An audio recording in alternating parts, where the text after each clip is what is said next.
Ever wondered what makes TV so powerful in Jamaica? Time to find out. Welcome to Global TV Group 358, where television meets innovation. We're not just about shows, we're about shaping society. In Jamaica, TV keeps you informed, connects diverse voices, and supports democracy. Imagine a Jamaica where broadcasters unite, sharing data and collaborating globally. That's us, a unified voice in the TV industry. Did you know TV advertising is still king? It drives website traffic, boosts brand equity, and powers integrated campaigns. Even in an age of digital, TV stands strong, resilient in tough times. Our global TV deck is your treasure trove of insights and data. With charts, graphs, and success stories, it's your guide to impactful TV advertising. Curious to learn more? Visit our website and see how Global TV Group 358 keeps television at the heart of entertainment in Jamaica. Get ready to binge watch the future.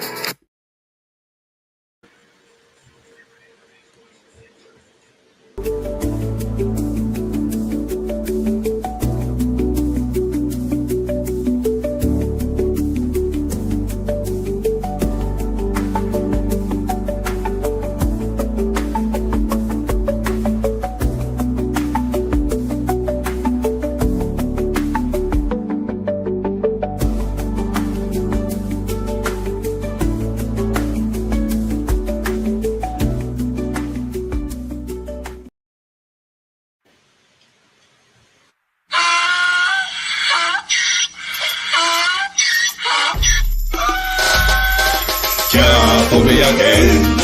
You can't put me again. You hold me down for a very long time. Can't buy sugar, we can't buy lime. Can't buy scallion, we can't buy time. You can't put me again. Can't put me again. You can't put me again. You hold me down for a very long time. Can't buy sugar, we can't buy lime. You touch up line and a resort to crime. You can't put me again. What we gonna eat no money, what we at you, eat no at you. Covid money, miss away in the year little rat you. Use the youth, them money, waste and bust a man to statue. Say me like a cashew, but bigger than a figure you. Take the skin from money, girl, and say that it's not you. On the head, the man above him, look him, I got a bet. Too much it in the kitchen, some a fly well like a patu. When singers and DJs and social media's coming at you. It burn me. 300% raise. It burn me. Garbage pile of the day. It burn me. Give the teacher them It raise. burn me. I see corruption face. It burn me. Mash down the people them house. It burn me. Every day appear arms out. It burn me. Appear money them a thief. It burn me. And them a sell out the beach. Can't put me again. You can't put me again. You hold me down for a very long time. Can't buy sugar, we can't buy lime. Can't buy scallion, we can't buy time. You can't put me again. Can't put me again. You can't put me again. You hold me down for a very long time. Can't buy sugar, we can't buy lime. You touch up line and a resort to crime. You can't put me again. Come me say big up all the charities and all of the giver. Some a go like say them powerful, me no make a bigger. The already promises none of them not deliver. Cut up the youth them rough and they down in our river. Member bold money and they lie them tell. Corruption smell and they pocket them swell. When police don't a market like Satan out of hell, go mash up people start and thief when them sell. It burn me. Or they treat the market man. It burn me. Or them a treat the cat man. It burn me. Or they treat the peanut man. It burn me. Or them a treat the jerk man. It burn me. Or them a treat the soul man. It burn me. Or them a treat policeman. It burn me. Or them a treat soldier man. It burn me. How them a treat everyone. Can't put me again. You can't put me again. You hold me down for a very long time. Can't buy sugar, we can't buy lime. Can't buy scallion, we can't buy time. You can't put me again. Can't. Stevie dim day. We in Global TV says certain kind of friend we no cape. And some informer friend we love Lake. We in Global, bona fake friend and bona tape. We in Global, we not promote them, we not support them. Look at them on the cheek, come here represent for. We in Global TV, check it.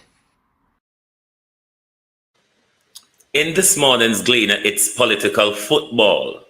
The Gleaner cartoonist this morning, it's Usain Bolt, Lady P, Andrew Holness, Mark Golden, and the football is SSL. Good morning and welcome. Do you have $5 million US, that is, to buy a Trump visa plus pathway to citizenship. Hey, I wonder who would want to have $5 million now in their country and want to buy a visa to head to Donald Trump's country. Good morning and welcomes to everyone. Thank you for joining us. Welcome to your program, There at a Glance, to my community of party and all my family members, platform moderators, membership holders, dear subscribers, commenters, and trolls. Good morning and welcome. TikTok, IG, YouTube, good morning, one and all. Thank you for joining us. Don Mel, Sharon Bernard, Marcia Thomas. Good morning, Jamrock. Good morning, Andrea Joan Hamilton Wilson, Evan Bradford, Beat and Teach. Good morning, Debbie Jervis TV. Good morning, Michael Nepper. Good morning and welcome. You know, somebody don't have a program plan for this morning. We just come out here for play Ebop and Catch. And if we don't have any questions, I'll answer them. We're playing Ebop and Catch this morning. Sunshine, Abinasa Cody. Good morning, and welcome. Annie Jones, good morning. Gillette Shakes, Miranda Ruddock. Good morning, all. Some you know.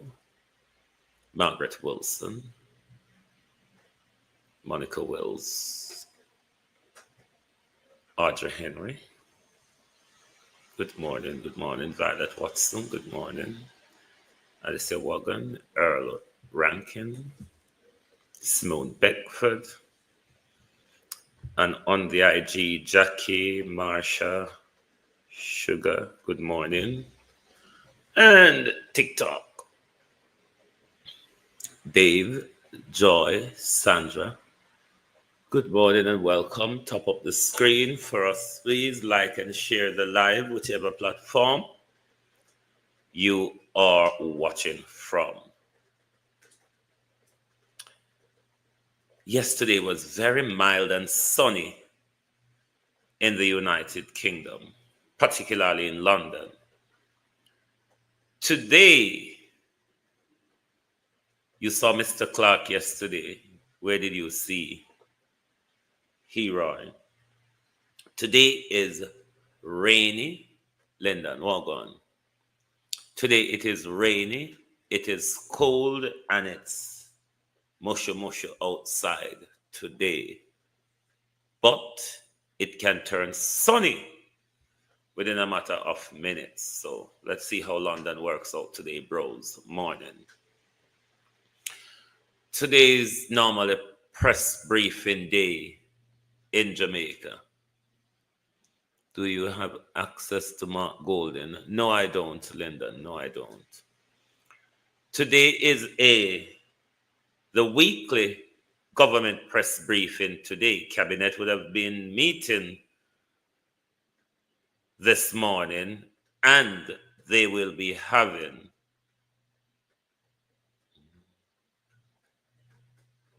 a new press conference. We should have by today or somewhere very soon after an appointment to the IC. Let's see how that goes, Janet Brissett. We're also requesting, we're calling out the green shirt minister. Not much of a concern that need clarification or information regarding his getting a visa.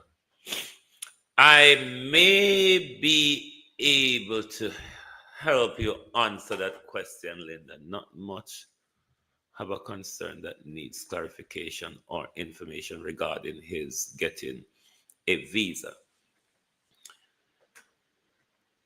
Right. If he held a British passport which was current and he stayed out of the UK for 2 years, has not traveled to the UK for 2 years, what that would do, it would require him to either one, reply for what is called resettlement, or use his Jamaican passport to apply for a visa. Because he's not British by birth, he's by descent. So his British citizenship, to keep the passport alive, you then would have to be traveling to the UK back and forth at least once every 2 years, so you're not subjected to the reapplication of settlement if you're outside the UK for 2 years and have not traveled. So why the JLP is running with the... Oh, don't mind the JLP. You know, so the whole of them don't mind them. But I think Matt Golden and his team ought to give clarity to that. But if you have your indefinite leave to remain or your British citizenship and you've stayed out of the UK for 2 years or more, then you require to apply for resettlement to re-enter. But I've always said Mark Golden them slow to respond and think when it comes to giving clarification and all of that. Me not have time for Mark Golden them and the little slow, slappy, tidy behavior, because certain things you just draw a line under it and move on. But it's down to them how they really deal with it. It's down to them how they really deal with it. Norman Ferguson, how you do? But Minister Green Shirt, we're asking for Minister Green Shirt to come out and give us some clarity today as to the debacle that took place at St. James High School, because Dana Dixon claimed that she sent a team down there to see what was going on after the spat went on yesterday, created by the chair of the school board. We would call them over here, I think, governor. We would call them the governor of the school board. It is important that this issue be addressed by the ministry as a matter of urgency. Because, one second.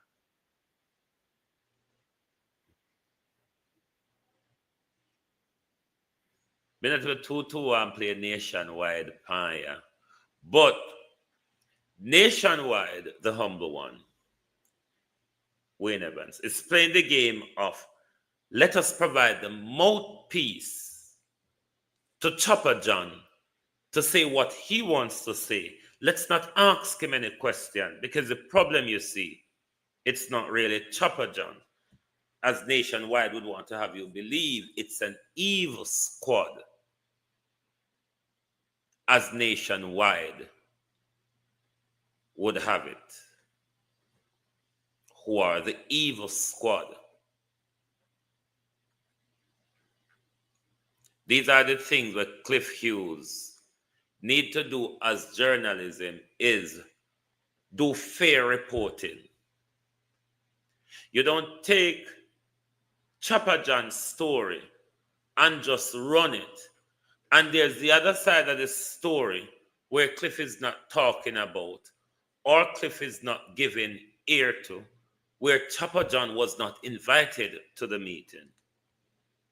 The meeting was to discuss Choppajohn re-election, or that members of the school are uncomfortable with him. JLP operative of the school, it is said, tipped him off that there was going to be such meeting. And Choppajohn went there and created a disgrace, mash up the whole thing, school have to be cancelled.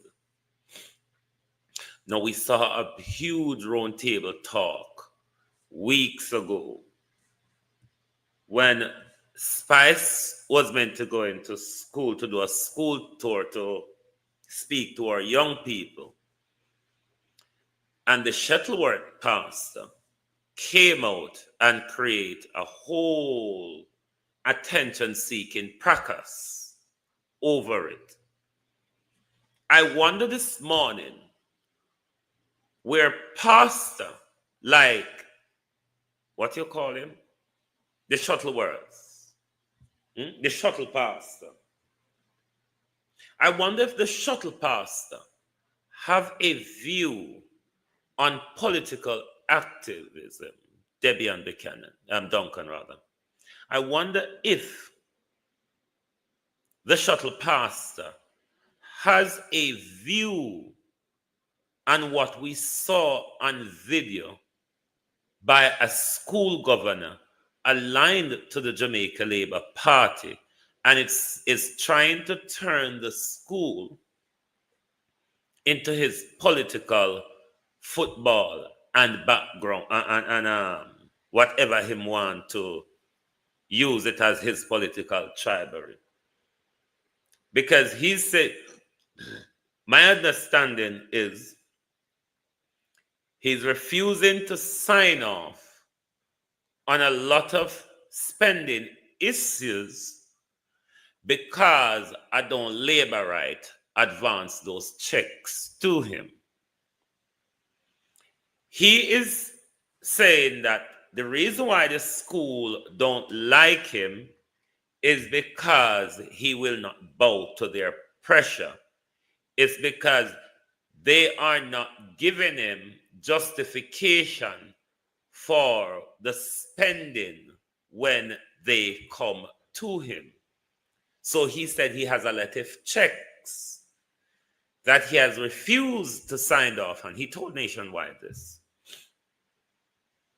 Because the vlogger Mahiri Stewart yesterday gave him an audience in the evening.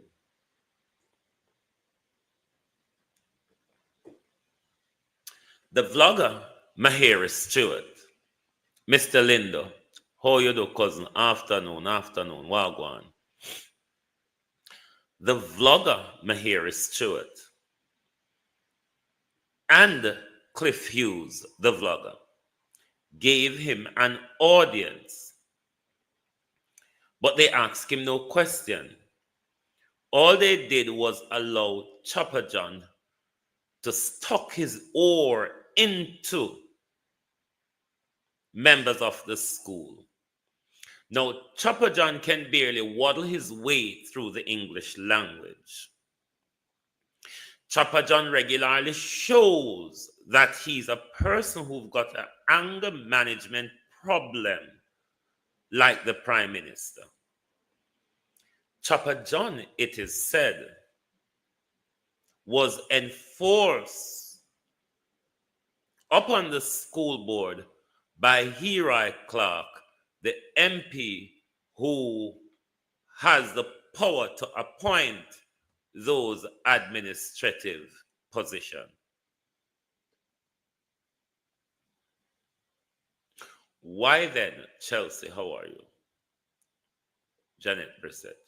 Why JLP don't put up a big banner outside the school and says this is a JLP establishment? Because this is how Choppajohn, this is how the Jamaica Labour Party is allowing Choppajohn to run a state school.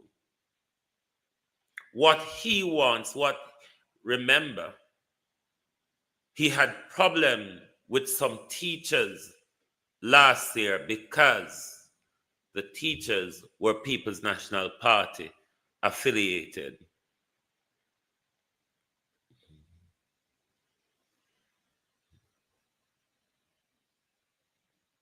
So it is not the first.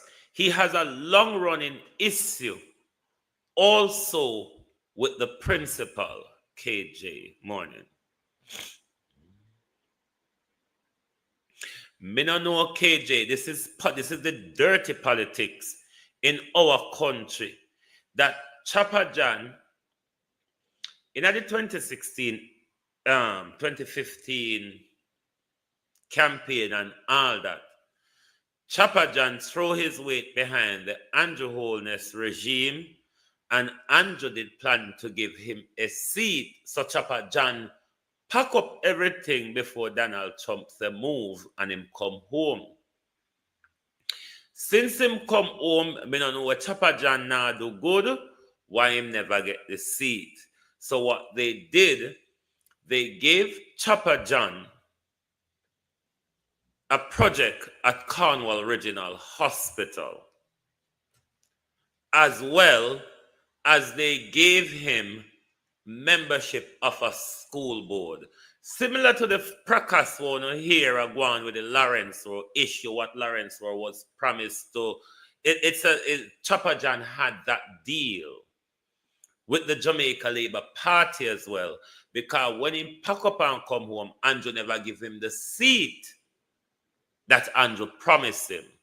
So Andrew then gave him a contract at Cornwall, and they also gave him an appointment to a school board.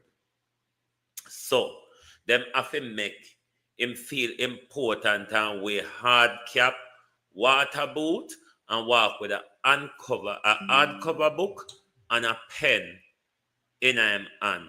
So I hope you understand where Choppajohn get that importance from KJ. So it's just one or the other corrupt deal, but it has gone all the way up to Choppajohn's head. Pat Brown. It has gone all the way.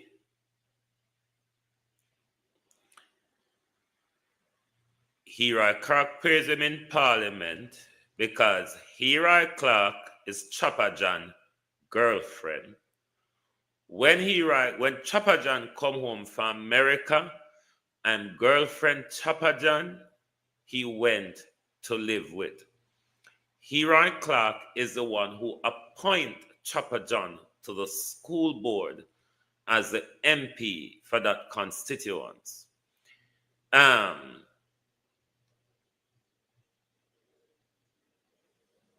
It's Hira Clark as well helped Choppajohn with Andrew to get on the Cornwall regional contract just to suck poor people money, because him give up him plate washing and all that to come home. So them have to give him something to keep him calm. But it all get to Choppajohn head, because when you sleep with politician and when you sleep with Speaker of the House, or Deputy Speaker of the House, then people have a tendency to put wind under their wings and think they're above everybody. And this is the problem. Choppajohn get too big for the size where them put in inner. So him have to go around and really stamp authority. Him show the school body that is People's National Party affiliate. Una now go on a talk ya. Una now go run no show ya. No spending now go sign off once it got to do with UNO. Can Dana Morris Dixon, because a girlfriend and boyfriend thing between Hira and Choppajohn, because the school board don't want him, but Hira Clark appoint him against the will of the people. So while we know Hira Clark will not be doing anything, it's down to Dana Dixon to explain to the public what on earth is going on at St. James High, and what will Dana Dixon, as the education minister, be doing, given that the level of violence we see being portrayed in our schools, something getting woefully out of hand, what we can't seem to get a control of. And then you have a school governor turning up at a school, having a face-off with a principal, and anybody think that's acceptable? Or anybody think, anybody think that is acceptable? Or as something, as a country that we should tolerate? I don't think the disgraceful behavior of Jamaica Labour Party operatives must be accepted by us. We never join up for that. When we elect, and I heard Lisa Hanna spoke about this before, where she was horrified when she became an MP and she realized the tantamount of administrative power given to the MP, such as appointing people to the school board and appointing people to certain key positions.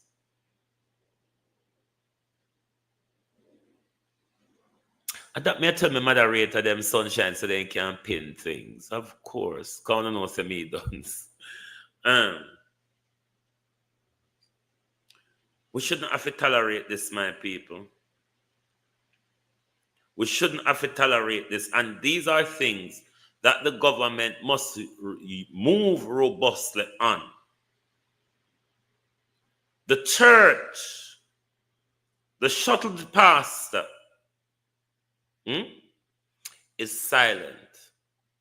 Violence in our school, physical violence by this board, the board chairman. Physical violence by the board chairman. Police have to be called. School have to be dismissed. Is this not an offense of gross that warranted this a summary dismissal and instant dismissal? Choppajohn behavior has brought the entire Jamaica Labour Party government into disrepute.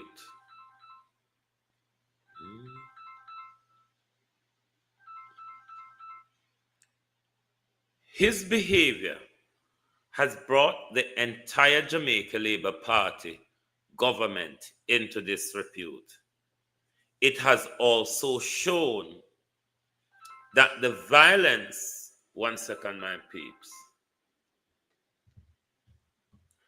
Hello, I'm doing a live broadcast. Can you call me back in an hour?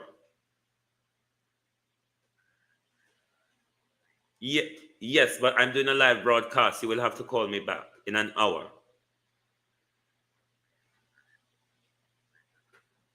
Yes. You're welcome. Okay, then. Sorry about that, my peeps. I hope it doesn't disturb my Instagram live. Oh, yes. Things are back up and running. This is an issue that ought to be dealt with as a matter of urgency. But then again, you don't know where we have police in this country for. Because when the police turn up, Choppajohn was still there with the disturbance. And the police, them seem like them are trying to diffuse the situation as if Choppajohn had a right to be there.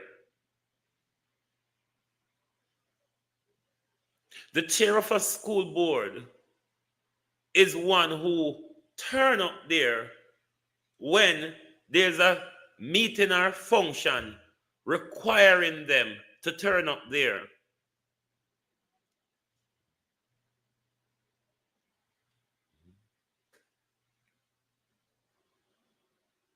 When it requires them to turn up there, that's when them turn up. But school governor, Radcliffe, morning. School governor don't turn up a school willy-nilly. But ever since Choppajohn has been appointed as governor to that school, me keep saying governor because of that we use over here, but I don't know, say a chairman may talk. Ever since he's been given that appointment, I be a problem. Problem with him and the teachers, problem with him and principal, problem with him and administrative staff. Because everything at St. James High must be run JLP. It's not a JLP school, and Dana Dixon must make that clear, Carmen Peart. Dana Dixon must make that clear today to the public. Dana Dixon, because she sent a team down there yesterday to look what's going on.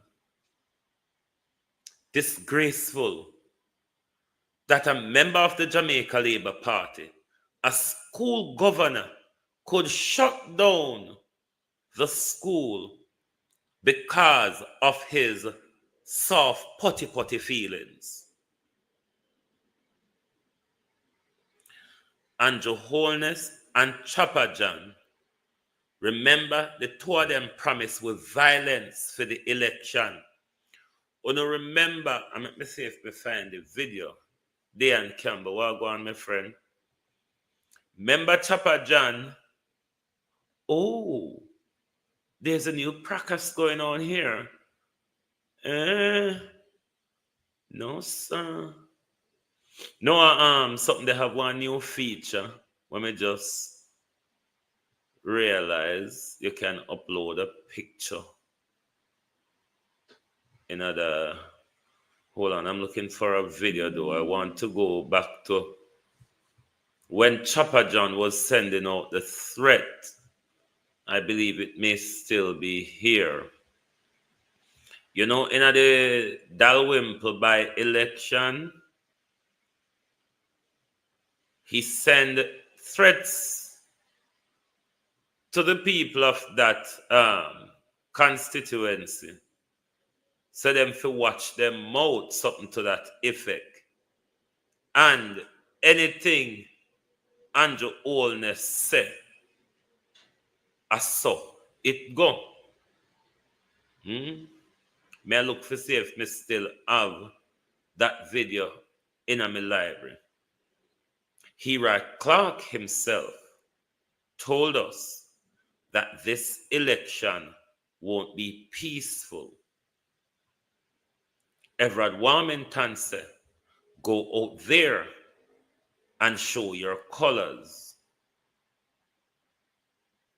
Desmond McKenzie said, by hook or crook, we are taking over this country because we will never make the PNP them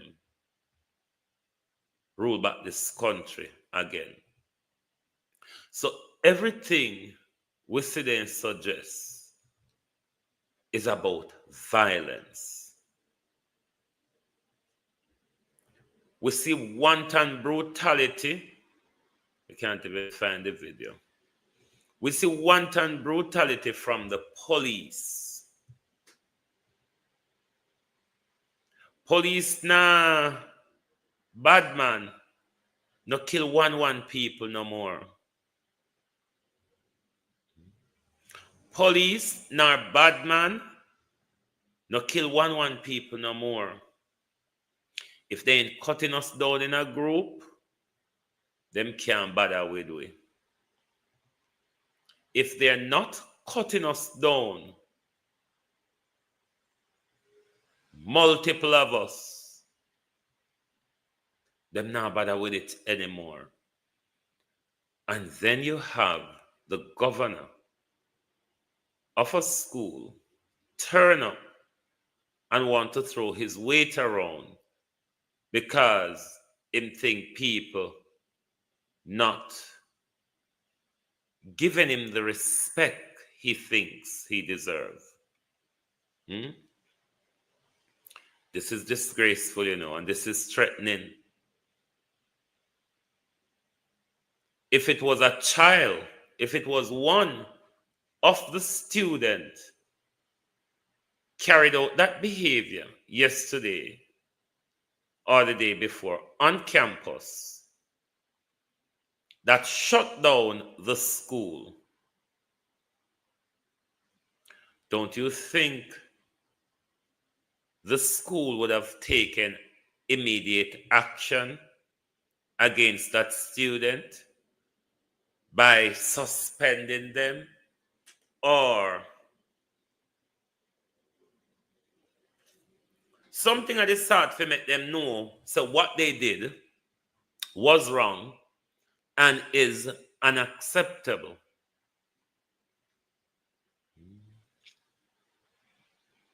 Tap up the screen, TikTokers. Tap up the screen, please. Keep topping up the screen. This is disgraceful. This is just a level of disgrace coming from the Jamaica Labour Party. Because if it was a student, they would be expelled instantly. To come to school and behave like that, and then the government think that, well then, let's tiptoe around Choppajohn. Like, seriously, Dana Dixon?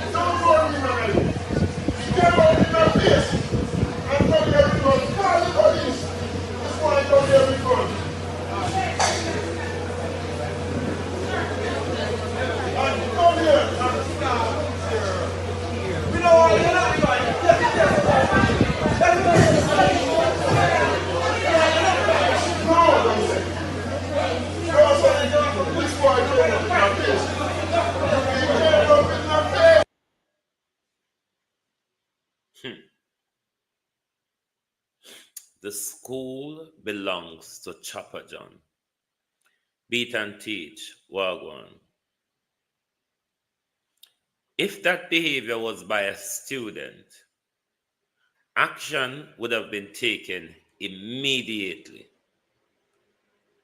Why is Dana Morris Dixon and Uriah Clark and everybody is tiptoeing around Choppajohn on this issue?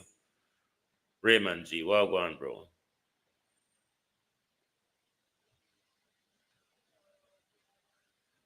How then can we talk about dealing with or taking serious the violent activities in our schools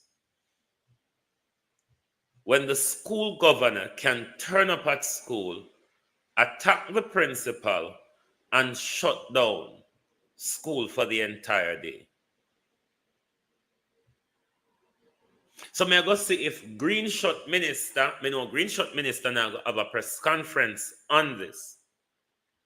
But I'm going to see if the Ministry of Education and Information will not be addressing the issue today and tell us what steps will be taken to protect our children from political tribalism in schools.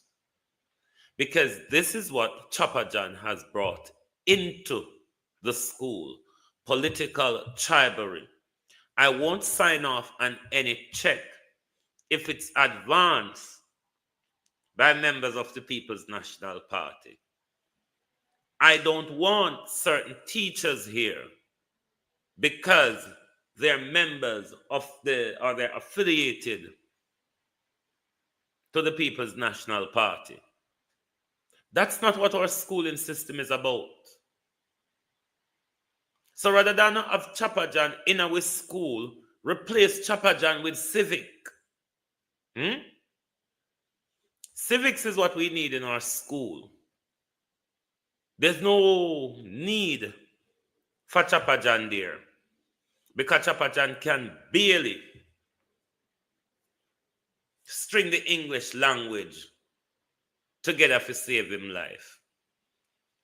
As well as the guy has a problem, just like the Prime Minister, with them very nimby eyes and them like to caress their ego. Now, somebody who has such a broad piece of ego trip, you can't put Choppajohn in a schools. Have you heard Choppajohn on social media? Have you heard any discussion that Choppajohn always engaging on social media? It's a riotous situation.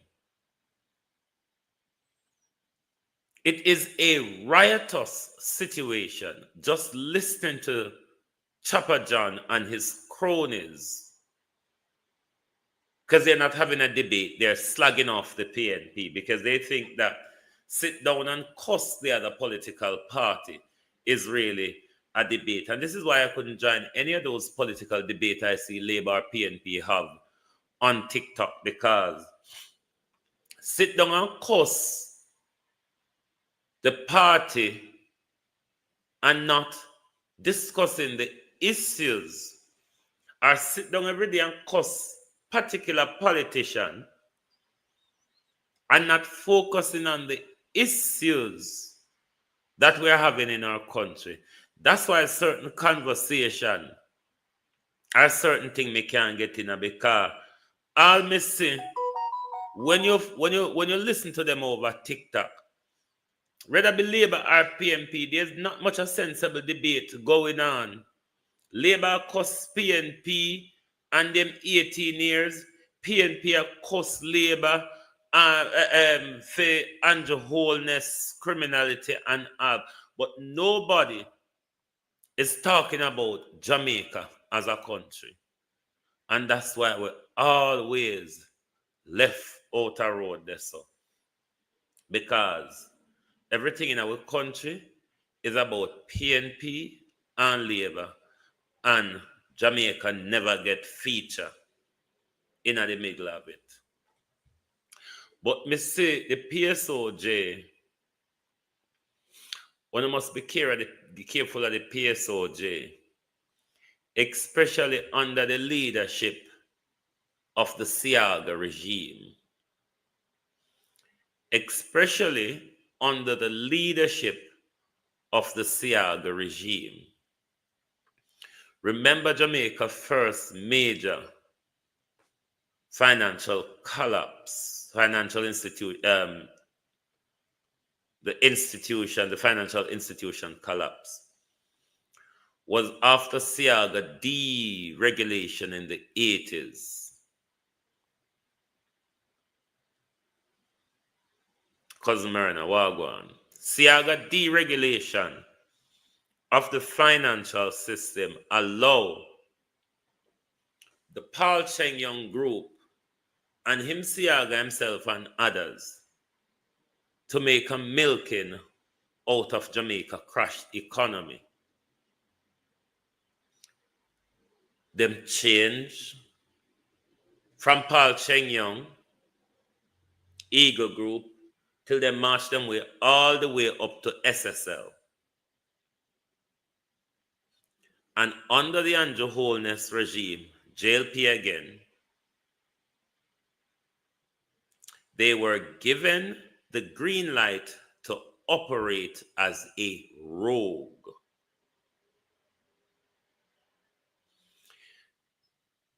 Holy pa the money won't no see Metro Siaga a fan round with is money where Edward Siaga rob up Jamaica off. So the fact that the Siagas are one of the richest, they're in the 21 top richest, top private sector people who run Jamaica. A whole heap of Jamaica taxpayers stolen wealth that Mr. Siaga used to prop up his family. That same Metro Siaga, who is the head of the PSOJ now, who is telling you that the government fiscal and monetary policy, there's confidence in the government fiscal and monetary policy, because Metro Siaga is trying with the government to pull a wool over your eyes because the issue of Bolt money is gathering a lot of attention. So them send out Metro Siaga to come tell the people, say, no, don't worry, it's all good. The government is committed. The government is committed to fiscal fiscal and monetary policy. So what the PSOJ try to say, don't listen to all the rumblings and drumblings you're hearing about SSL and the government regulatory body of such at the moment. Ado James, Monica Hawthorne. Here comes Metro Siaga. Is trying to pull a wool over the people's eye. International investors, be careful of investing your money into Jamaica financial institutions. Be very, very careful. What Metro Siaga is telling you all, Metro Siaga is trying to con and scam you so you can continue to come with big bucks, come invest for the all of them get for teeth it off. Because the FinSac debacle that you heard the PNP, not the PNP, the JLP go on pan night and day. FinSac.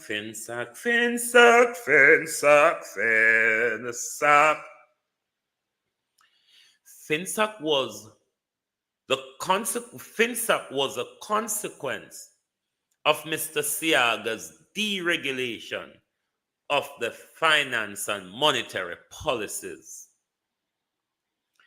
And thereby, you have banks, institutions like Eagle Group and all of them go on a rant of unsecured lending and all the debacle.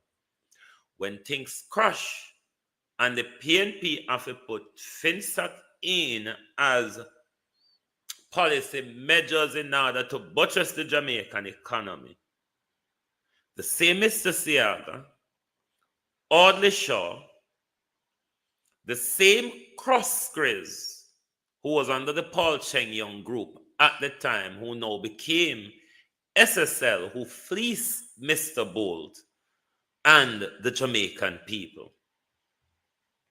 Because as Bruce Golding says, the government does share a responsibility, because when the government licenses SSL, the government is saying to the people, this is safe enough that you can invest in. When the government take us, the taxpayers' money, it's wrong, RM, thank you. When the government take us, the taxpayers' money, and invest into SSL, Florence Hamilton, George Eagle, and we don't hear much of that conversation because Yes, we focus on Bolt money because it's the highlight of the issue. The entire Jamaican people were being fleeced. Andrew Holness and his government invested from various departments, invested taxpayers' money, so-called, into SSL. We don't hear anybody having those conversations about what to those money that the government invested, the taxpayers' money that the government invested in SSL. But everybody on the labor side of things say the government have no responsibility here. Okay, all right. The government don't have no responsibility. We accept that. Can you accept, though, that this government run a scam on the people of Jamaica? Let me try to explain why I'm not going to say an alleged scam. When this government came to power, they found SSL with some restrictions from what the People's National Party put on them because of the practices carried out by SSL. In order to protect investors, a level of restriction was placed on them. This government, this current government, after taking office in 2016, reappoint a head at SSL favorably to the Jamaica Labour Party, a Jamaica Labour Party supporter. Remove the restrictions from SSL, Marcia Brown, giving SSL full out range in the yard. This government knew or ought to have known from audit reports on a yearly basis when they issue license that there's a problem at SSL. Knowing all this, Sexy K, how are you? Knowing all this, the government went and put taxpayers' money into an institution that the government was fully aware of then, that was carrying out unsafe financial practices that could put investors at risk, which that's what it turned out as, Super D. Investors were placed at risk, Nicola, Barbara Simpson. But them said the government now have no responsibility. You tell me if Andrew Holness wasn't using SSL to run a scam on the people of Jamaica. Because when Andrew Holness came to government, Kenya, Les, Andrew Holness found SSL with restriction on their behavior in order to protect the investors. Labour appoint their favorable head to the Financial Services Commission and gave back SSL full power to operate the scam. Not only that they went off on Mr. Bolt and other people who have their inheritance or their life's earning. Prime Minister Andrew Holness willfully gave up the taxpayers' money to advance the SSL scam. money from NHT, Banana Catastrophe Fund, and all those money that should have gone into various different areas, social and infrastructure. Andrew and his friends do what they want with it. But then Andrew Holness take out his money before everything collapsed. And nobody don't think the Prime Minister nobody on the Jamaica Labour Party side of things don't think that the Prime Minister has questions to answer, or the Prime Minister is answerable to the public for all of this great, graceful activities coming out of the SSL scandal. It's been discussed abroad, and it is going to continue to discuss more, because here with the foreign sport paper Marseille say, for Bolt, this is no longer about retrieving his lost money. It has become a battle against corruption and incompetence that has affected countless others.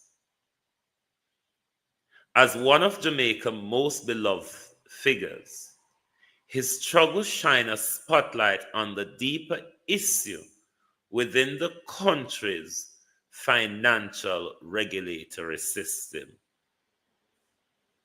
So the PSOJ come out and I come telling us, if they have confidence in the Jamaica fiscal and monetary policy, because the government is steadfast and committed, like seriously, committed to thief, sir. The only thing we see this government committed to do, Alex Williams, is thieving. Because that's all this government name can call upon, thieving. So we don't know of them to be doing anything else. Because we couldn't tell when last this government give we had time to talk about something else.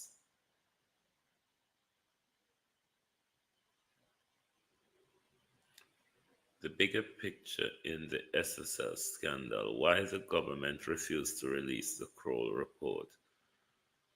That is what we should continue to talk. No, the Kroll report, it's not the releasing of the Kroll report that really matters to me right now. Because I tell you why they will not release it now. Any criminal trial going forward, Gene and Panton, or otherwise, the Kroll report detail is important to that.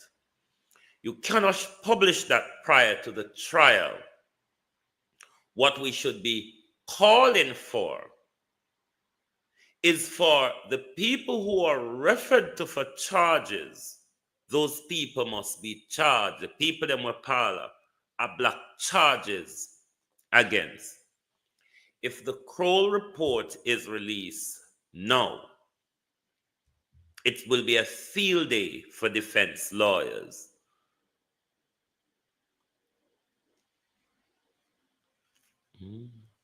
It will be a field day for defense lawyers. The problem is Paula Llewellyn. The problem is Paula Llewellyn, who is refusing to charge people who've been referred to for charges, whether it be from the Kroll report or from FID. Because you cannot release the report before a trial. because such a report would carry a lot of information that will be crucial to the trials or trial. What we need to be calling for is the arrest of those who are involved. The Crosskreys, Zachary Harding, Ryan Strachan, and the Prime Minister, Nigel Clark, Jacqueline Stewart, a whole host of people. But if the Kroll report is published now, it will be a field day for the lawyers to get any charges of their client thrown out of court, because the trial will be prejudicial and they will come up with all sorts of defense bullshit to try and absolve responsibility. You mean she refused to charge people from the clubhouse? People are being referred to Paula to be charged. Remember, this same Paula that come out, come tell we say she not see no reason to take a criminal case against Hugh Croskrey. It is obvious that Paula is blocking those who should be charged and placed on trial, because it cannot be that Fid and the serious crime people, them and Kroll, can only find one person responsible. It's just not go so. Paula is the big problem at the moment. Paula Llewellyn is the big problem at the moment, because the Kroll report, you have to tread careful with it, because you don't want where the Kroll report would be important if them decide, so well then, a Gina and Panton alone are going to face trial, Ensworth Williams. Then all will happen with the Kroll report. It will seek to embarrass people who don't have no shame. I think we should be pressing for arrests and charges against those people who Paula Llewellyn are protecting. Because if the Kroll report has been released now, all will happen, look at TV Adventures, all will happen is that a few people who don't have shame will be embarrassed. What we ought to be pressing for is for Paula to do the right thing. The bed blocker for justice, Paula Llewellyn, must do the right thing. If you cannot charge the other people, leave it until you leave office. The DPP is the one who is blocking justice here. If you're not going to charge people from the Kroll report, it's only served as a tool for embarrassment. Embarrassing people without no shame, me don't know how far we're going to get with that. Because if they don't have no shame, there's nothing to be embarrassed about. Paula Llewellyn is our big problem at the moment. Paula Llewellyn must go, or Paula Llewellyn must charge all the people who are referred to for charges and stop protecting the powerful and the high and mighty. Because if it was a little corner boy go scam Mr. Chin shop, the force of the law, no doubt, will be coming down on him. DPP has never done her job, Lyndon. The DPP has never done her job. Never. So, we need to push for the arrest and the charge of Andrew Holness, Nigel Clark, Jacqueline Stewart, Hugh and Mark Croskery, and Zachary Harding, Ryan Strachan. All of these people have questions to answer. All of these people. Because the wealth manager will hug up the old man and tell him say your money there and your money safe. It could be Ryan Strachan. Because all we know from our research that Ryan Strachan was Gene and Panton's manager.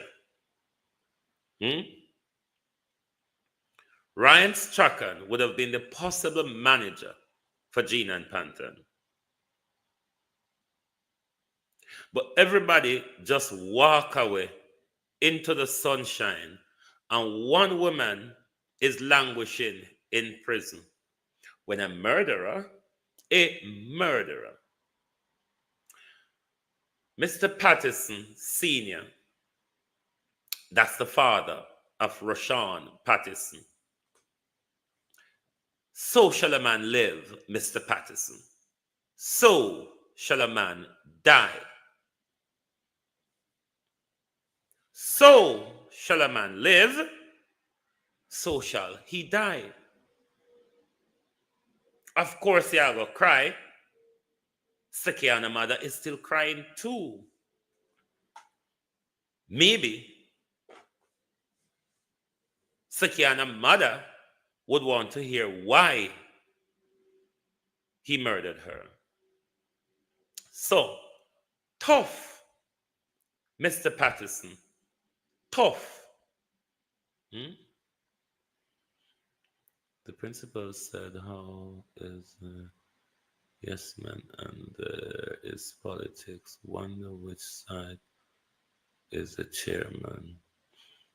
The chairman is the Labourite who is pushing the politics in the school. It is the chairman who is tribalizing the school. The JLP chairman, Choppajohn, he's the one who is turning the school into his tribal behavior.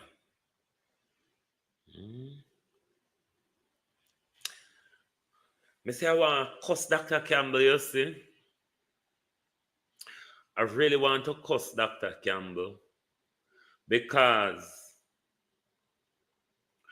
we miss Mass Whitaker goat shit.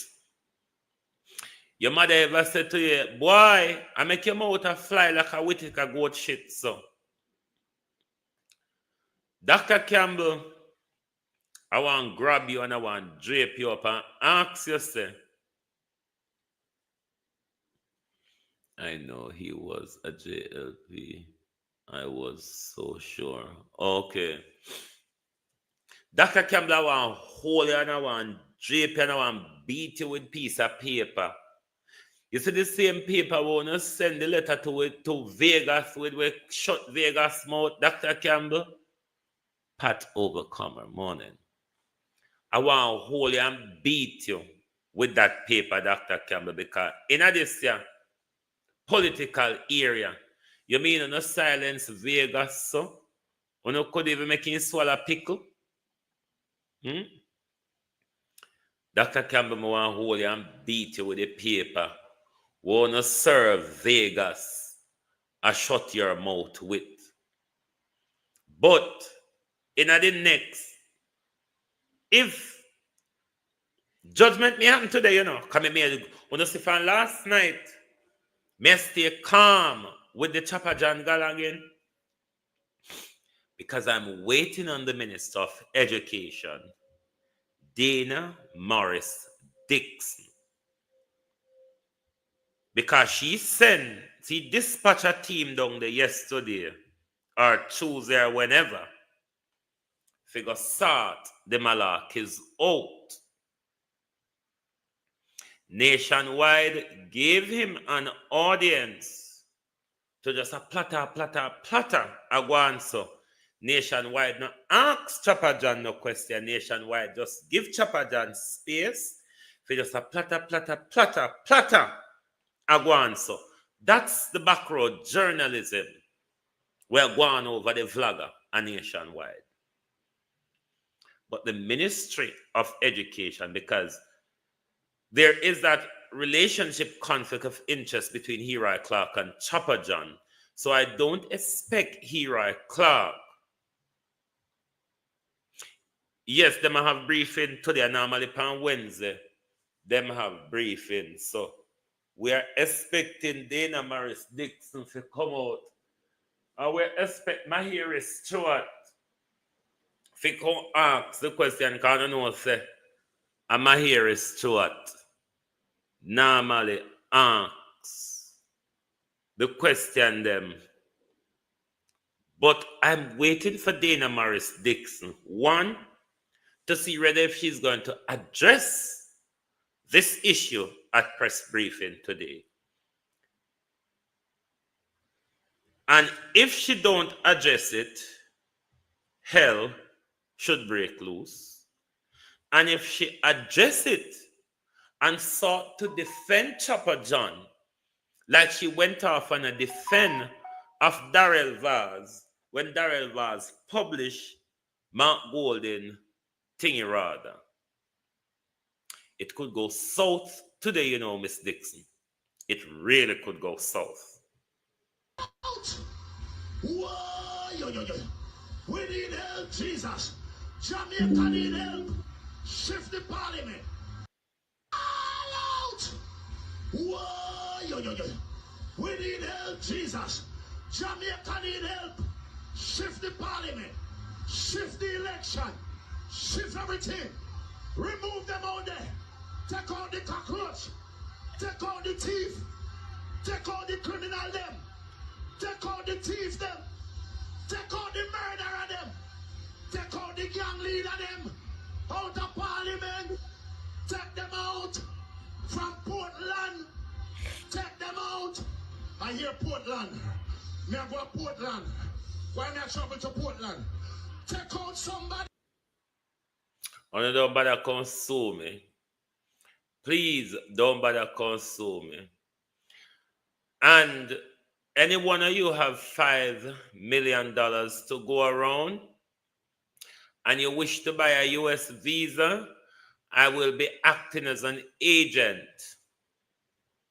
for the US $5 million visa selling. So if any one of you wants to buy a green card plus pathway to citizenship, then please reach out to me. Because I want my cut out of it. Darrell Vaz may sue me.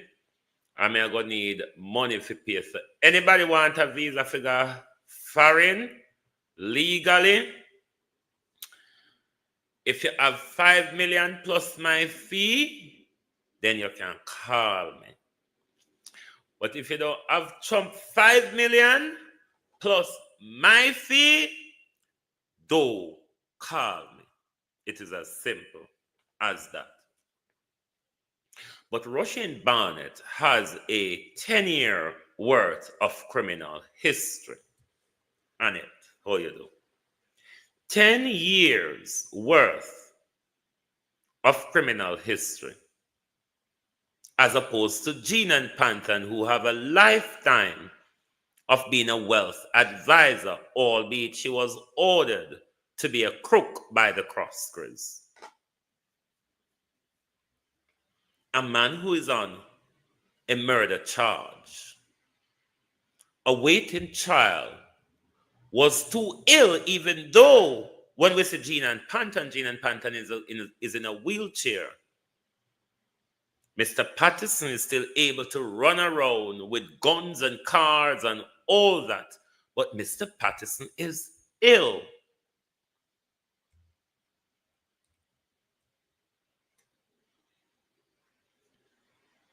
The judge,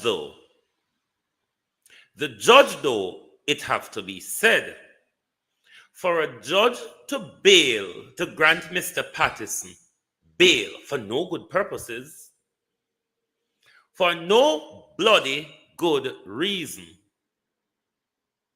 This judge have to have collected some corruption money. This judge, this crooked judge, have to have collected corruption money in order to put a murderer back on the street to have an altercation with the police. Well, no, say me don't believe police, but me don't care about the police and me don't care about Patterson neither. So shall a man live, Mr. Patterson? Me hear company media and ya cry and ya sniffle nose, and so shall a man live, Mr. Patterson? So shall a man die. Sikiana's parent has been feeling it for years. Him come out of prison to look after him health. We need to make them rotten in a prison if it's because of health. Because see, a health was one of the big part we progress the lizard case forward. But since the lizard come out, him no look sick anymore. There is a distance that I go with human rights, and there's a distance that I dismantle myself from the whole human rights bullshit. Because after people like Mr. Patterson committed their crime, them and their lawyers go on a fancy dance of human rights tirade and all of that, and they throw in health, they throw in religion, they throw in everything. But this particular judge, though, have to be paid to have looked at Patterson's record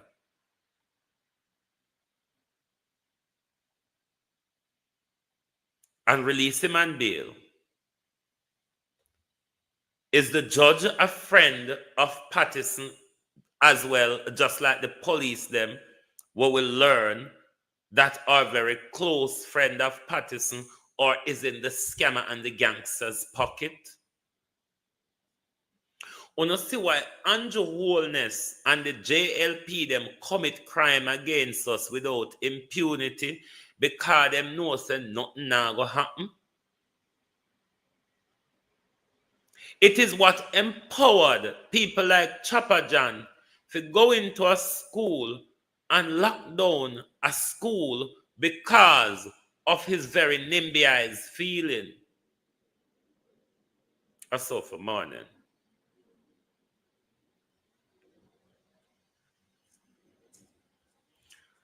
And there we still sit,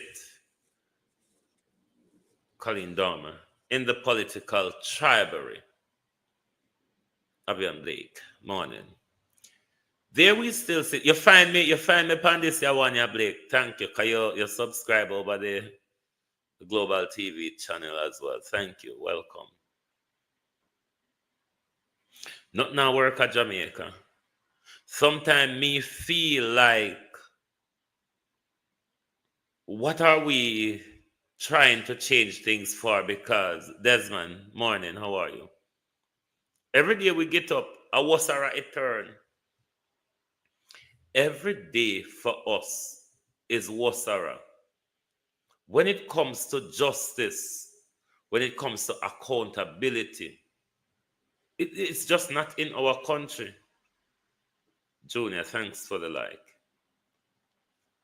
It's just not in our country.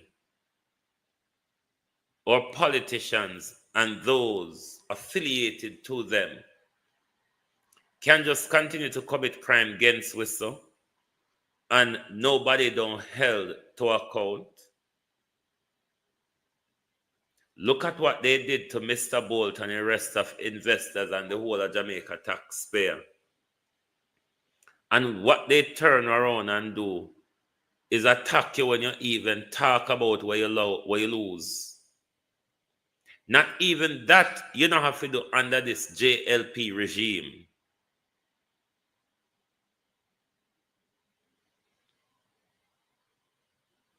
If Jamaica wants to go another 4 year with Andrew Holness and the disgraceful debacle, then it's up to honor. But the country must not be driven into fear by this regime in order to continue these bastardized and authoritarian practices what this government think he's going to use to push us down the road where him want we to go. It's time for us to push back, my peeps. It is time for us to push back as a people. What Choppajohn did in the school is a wake-up call.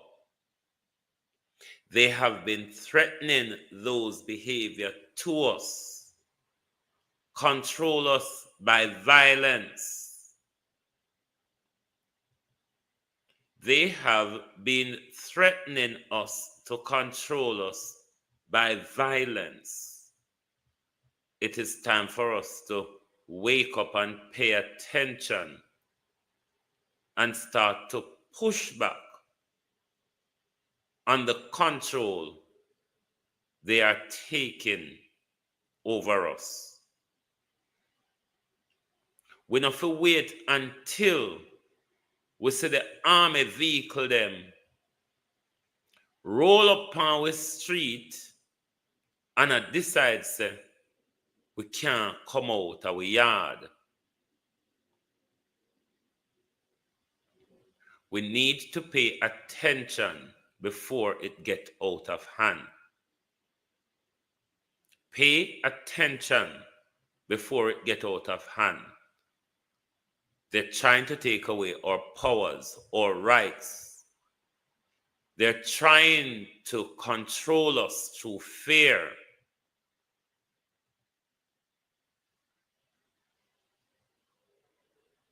I don't know what is wrong with Jamaica, because other countries don't allow government to take these blatant liberties that we see our leaders regularly take with us, and nothing come out of it,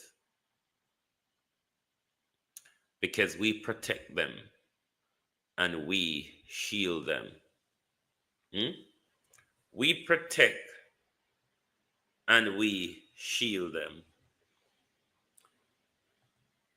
When I tap up the like button, let me see. Not on YouTube, when I can do better. 305 on upon producer Wayne. And on the 147 hit the like button. How much are you on GTV? 4 are you? 14 are you on studio. Don't hit the like button, man.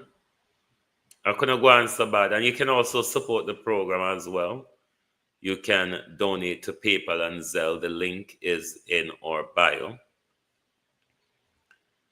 And you can send us super chat. You can buy membership. You can buy subscription. There's many ways that you can continue to support Global TV. And if you're a TikToker, you can also send us rose and whatever present you so choose as well. As me say, me I go keep an eye upon press briefing. Me look at what I'm at Jamaica now, come done, you know. Press briefing, I thought with hold on. World clock. So 9 o'clock at Jamaica now, 8:45. Press briefing now, what, 10:30 beat and teach? Beat and teach still there, huh? Press briefing around 10:30, innit? Let me look if missing a link set from the Liard PBCJ. Because nationwide, you don't have to bend down low all the time.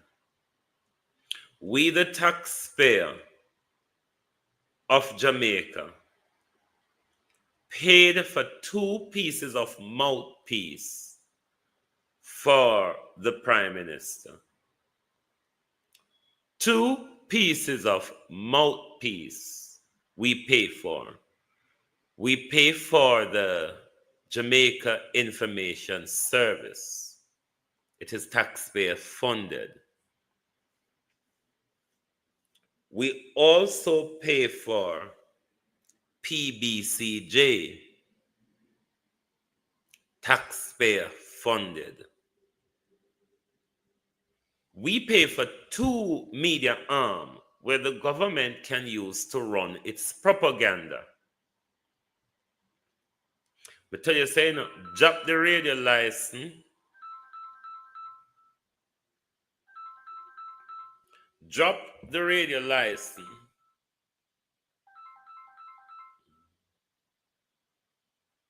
drop the radio license and take up full-time YouTube monetization. Because one, you wouldn't have to be scrubbing the way you do. And you could do independent journalism from the prospect of how you started or how people did recognize you when it was said that you were a journalist. Vlogging, as they call it, which I refer to as independent journalism, is very fashionable. And what I will use for you is people like Piers Morgan.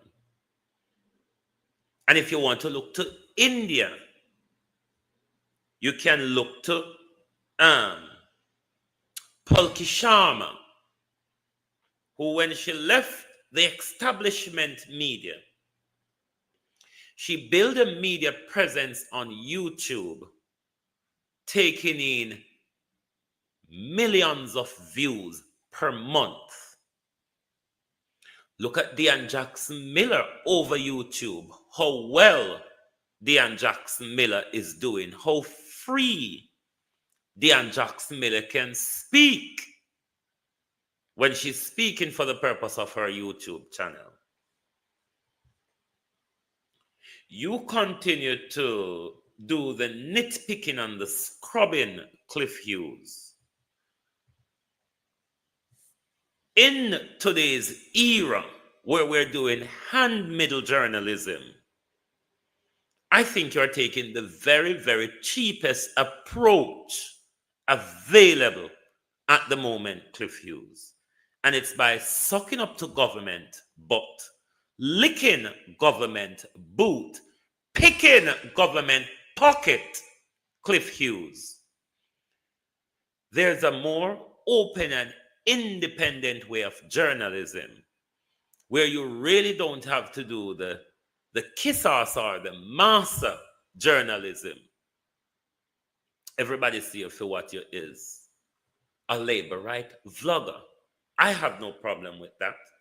There are labor right vloggers, there are PNP vloggers, and there are Jamaica vloggers like me who don't give 2 hoots about the People's National Party or about the Jamaica Labour Party.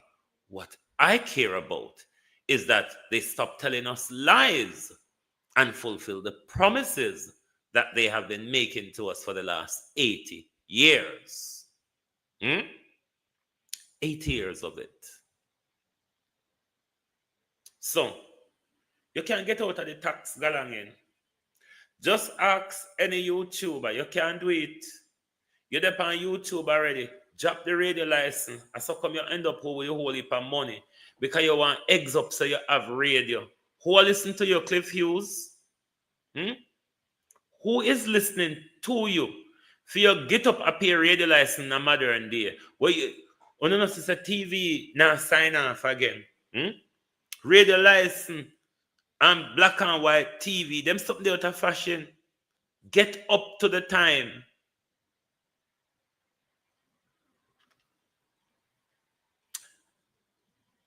Labor right vloggers like Choppajohn, Vegas, Cliff Hughes, and them lot. What not go do after Andrew lose the election? Because you see me, when Andrew lose, me ready for beat Mark Golden, you know. The one them were PNP vlogger now go can beat Mark Golden. Because them have to do the subservience blogging. And Uno labor right, boy, I believe you, me walk and look crowd for now.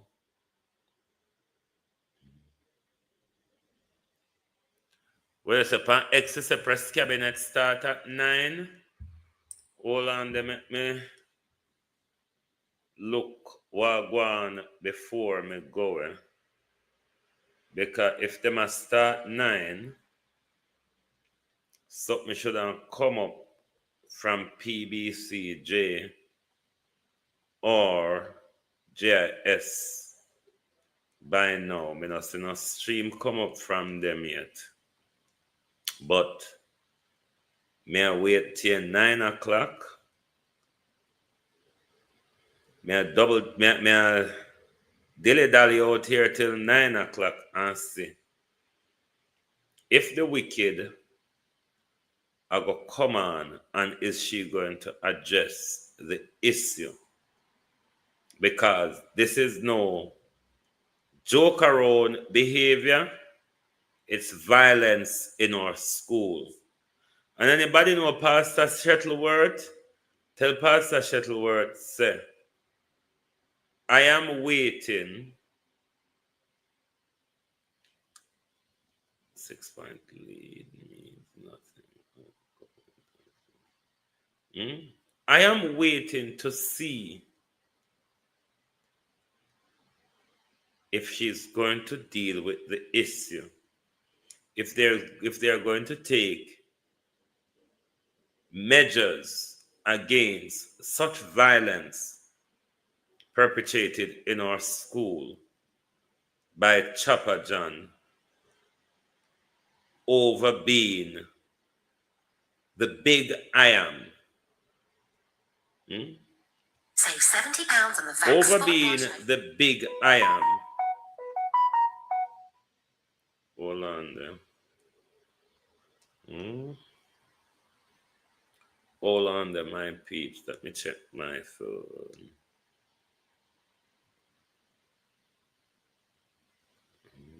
So, Facebook, YouTube, and blah, blah, blah, and blah.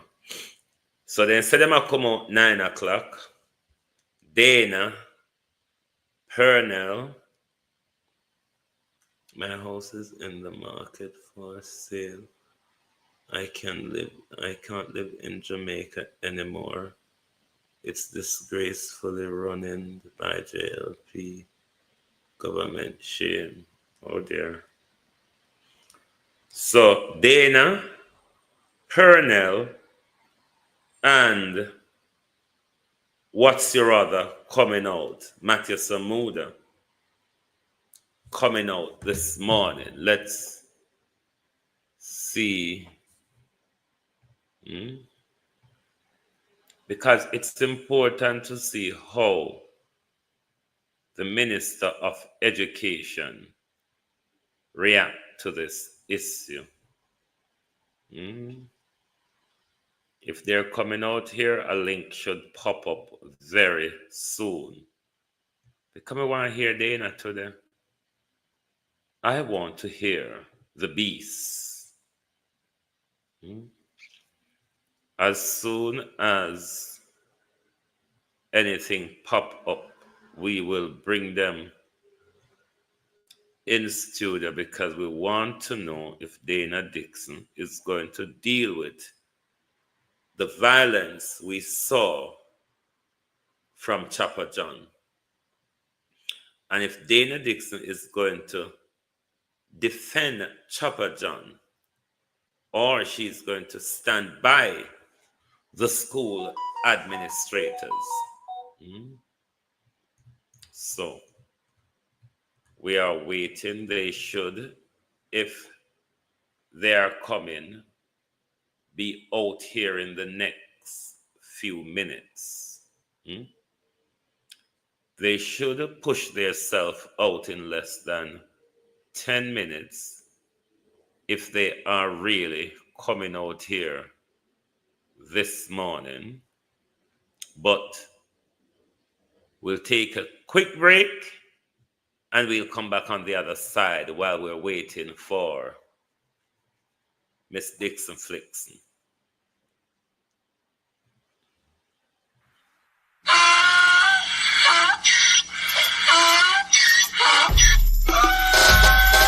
Can't fool me again. You can't fool me again. You hold me down for a very long time. Can't buy sugar, we can't buy lime. Can't buy scallion, we can't buy time. You can't fool me again. Can't fool me again. You can't fool me again. Hold me down for a very long time. Can't buy sugar, we can't buy lime. You touch up line and a resort to crime. You can't fool me again. What we gonna eat no money, what we at you, eat no at you. Covid money, miss you, we eat the your little rat you. Use the youth, them on the waste, and bust a man to statue. Say me like a catch you, but me got in a figure you. Take the spit of money, gal, and say that it's not you. On the head, the man above him, look him, I got a bet. Too much it in the kitchen, some a fly well like a patu. When singers and DJs and social media's coming at you. It burn me. 300% raise. It burn me. Garbage pile of the day. It burn me. Give the teacher them raise. It burn me. I see corruption face. It burn me. Mash down the people them house. It burn me. Every day appear arms out. It burn me. Appear money them a thief. It burn me. And them a sell out with each. Can't fool me again. You can't fool me again.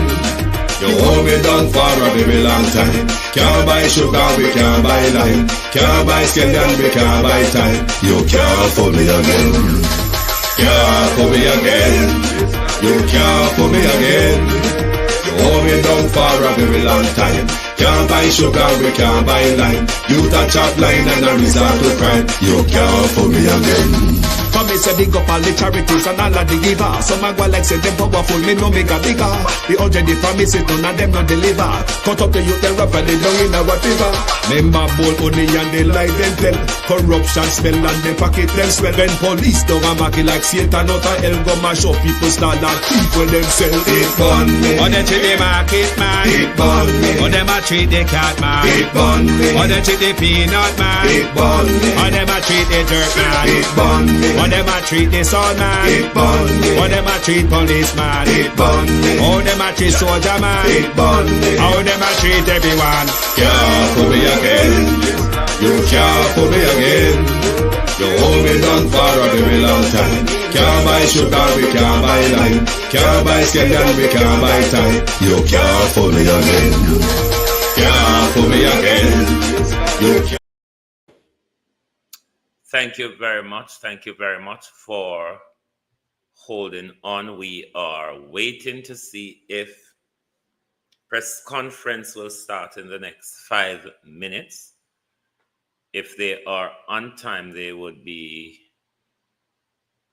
starting in the next 5 minutes. And as what happened at St. James High School on Monday, given that the Minister of Education is also the Minister of Information, then we expect her to deal with the issue this morning, as she has dispatched a team there yesterday to look at what is happening. So we hope this morning that this is one of the issues raised in our press conference. We still not see them pop up yet. I'm keep refreshing my page.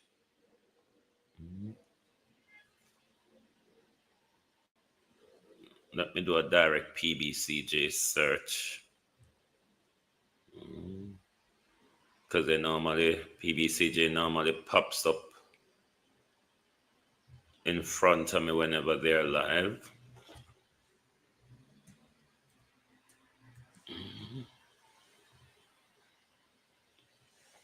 They are not live yet.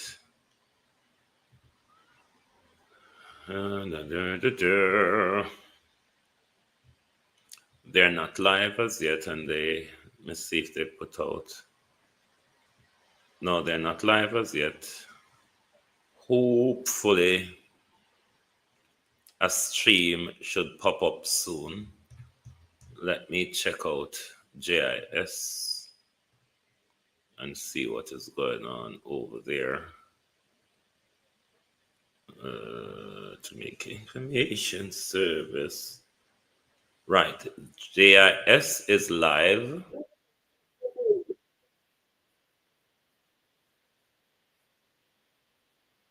They'll again remove additives from food and select only the highest quality ingredients from the best sources around the globe. Shop at vilgain.co.uk. There's DIY, and there's doing. We'll keep that pause until the fangled angles of advert and such alike is off. So as soon as Minister Shide come to the podium, we'll bring her up on screen. Don't hold your breath, producer. Dana will not say anything of substance. Me know Colleen, but me want hear it out her mouth. So when me go off a tangent pan her tonight, she not say people carry it, come tell me. Me want hear it out of fear own mouth. Or me want hear fear own mouth. Don't deal with the issue. None at all. So we are waiting for them to pop into the room. Sorry. At any time. And as soon as them pop into the room, we will bring them straight up to you. Because I know, say, Dana, Nestor, Pernell, lies overload today. Lies today will be overload. So, we are waiting for the press conference to get underway, the weekly press briefing of the Andrew Holness government, which give us a mouthful of wallop on a weekly basis. It is for you to decide if whatever wallop they're telling us about, if it really makes sense. Let's see how disgraceful the Minister of Education and the Minister of Information, Jermaine, good morning. Let's see how disgraceful the Minister of Education and Information and Youth will behave today, given what transpired in front of our youths on Monday by a JLP appointed governor to a school board. One that says him refuse to sign off and check. He said because them can't tell him what the spending is about. They say it's because he's not signing off and check when it got to do with people who are affiliated or associated to the to the People's National Party. That's the type of politicization the public finance is being used to take political control of an institution by a JLP appointee. So, if the government don't see this as something that warrants attention, given how concerned... Good morning, Jamaica. It is Wednesday morning and it's time for another post-cabinet press briefing. Today is February 26, 2025, and we have two wonderful ministers that will be featured registered this morning, and I see that the room is full. It means that these ministers are very popular and in very high demand. And so I'm very happy to have my colleague ministers here, the Honorable Pernell Charles Jr., our Minister of Labor and Social Security. And we also have the Honorable Matthew Samuda, Minister without portfolio in the Ministry of Economic Growth and Job Creation, with responsibility for water, environment, climate change, and the blue and green economy. And we also have some other guests who are here that we really should be acknowledging. Mrs. Dion Jennings, Acting Permanent Secretary in the Ministry of Labor and Social Security. I know Mr. Carr is supposed to be here, the Acting President of the National Water Commission. And we also have Ms. Talia Gibson, Senior Director, Water Policy and Monitoring Branch. We also have our Chief Education Officer here in the Ministry of Education, and she's here to speak on some matters later. We will also have some other guests joining us, and as they join, I will also introduce them. And we also have some students of the Caribbean School of Media and Communications at UWI, and it's so good to have them here. And as always, our members of the media and the team from GIS and OPM, Jamaicans watching at home and abroad, good morning to you again. And as always, I'll start with a couple news stories that you may have missed, which are very, very important. And the first one that I want to talk about is Jamaica's rating.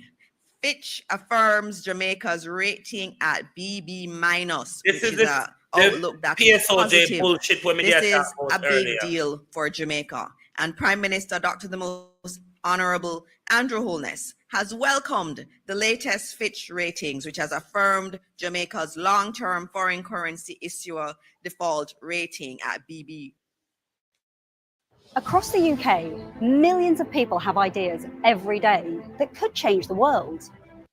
He said that is other people said that. International people have said that our economy looks good and has a positive outlook. Fitch Ratings is a leading global credit rating agency that provides credit ratings, commentary, and research on various entities like countries, corporations, and financial institutions. And they essentially assess their creditworthiness and the likelihood of defaulting on debt. They're considered one of the big three credit rating agencies alongside Moody's and Standard & Poor's.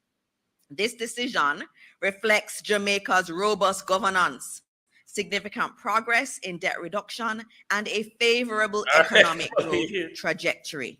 The positive outlook indicates potential for an upgrade if the country continues its fiscal discipline and economic reforms. And I know this administration is committed to continuing that fiscal discipline. Fitch also highlighted Jamaica's resilience in managing external shocks. And two ministers that are here are very much a big part of that resilience we've seen in Jamaica. And so it's a day to celebrate. It's very important that we celebrate these things because in the past, Jamaica would not be seen by any international credit rating agency as good and having a positive outlook. And so when we get this is important. And for those of you who don't know, this rating is higher than Barbados. It's a big, big deal for our country, and I hope we're all as Jamaicans, we should celebrate what all of us have done. It's not just the administration, it's all of us collectively have done this. And so I started with that one. And then there's some other ones which help us to get on that trajectory of even increased growth. One of them relates to crime, which we all know is down. And every week I will say it again, crime is significantly down. We are at our lowest level of crime over the last 10 years. That is, again, a big deal. And so the JCF is continuing its work, and they have bolstered their capacity with the acquisition of 274 new vehicles, and those cost $1.7 billion. So another $1.7 billion investment in the capacity of our JCF. And so our National Security Minister, the Honorable Dr. Horace Chang, has said that the government is committed to providing members of the police force with all the tools they need to execute their duties. And this, again, with the acquisition of 274 new vehicles, is a sign that we're not letting up, and that the improvements we've seen in our crime statistics are going to continue, because we're going to do whatever we can in order to support our police force. Also, on the health side, $800 million has been allocated for the Western Children and Adolescent Hospital Project. And this is, again, going to be in Montego Bay, St. James. And the project is aimed at building a 220-bed facility on the compound of the Cornwall Regional Hospital to provide medical services for children and adolescents up to 18 years old across Western Jamaica. And during the new financial year coming, the funds will be used to complete a lot of the work that is necessary. So they'll be doing some cladding work. They'll also be buying and purchasing and procuring all of the equipment for the hospital. And this will be the first of its kind in the English-speaking Caribbean.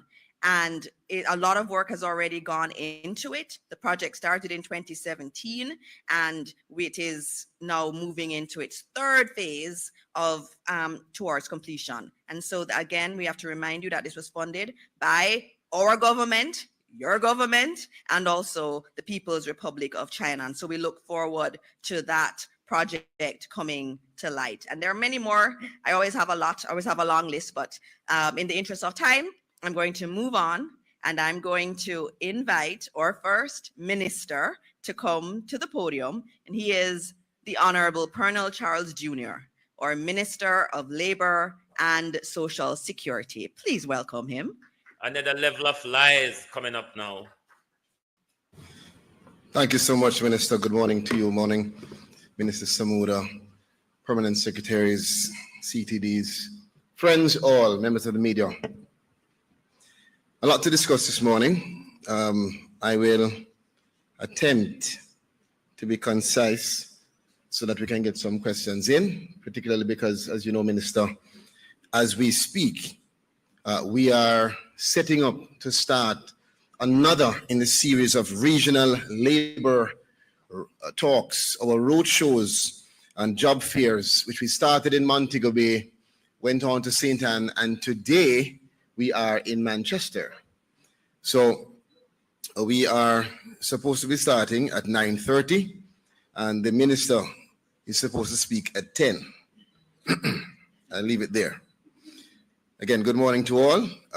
The Ministry of Labor and Social Security continues its commitment towards empowering Jamaica's workforce through these island-wide regional roadshows. The roadshow is aimed at enhancing public awareness on the key labor and employment issues. And as a part of the effort, we are going to be in Manchester with a very excellent group of participants. We'll have about 500 or more persons participating alongside virtual attendees from across Jamaica and the diaspora.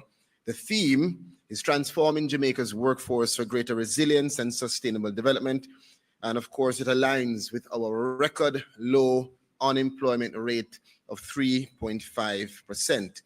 And it seeks to further equip Jamaicans with the opportunity for employment, skills development, and social protection services. At the roadshow, we will not just be providing information, but we'll be receiving and seeking information from participants.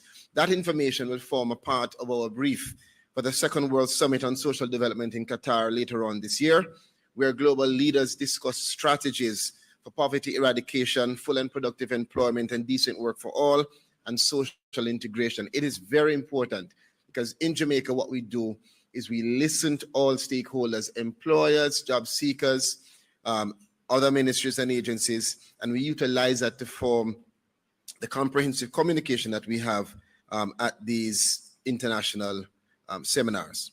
The key features of the roadshow will be a special focus on the labor market inclusion, which means that the ministry will be focusing on the diverse groups, youths, persons with disabilities, women, rural workers, second career job seekers, and seniors who are also fit for work.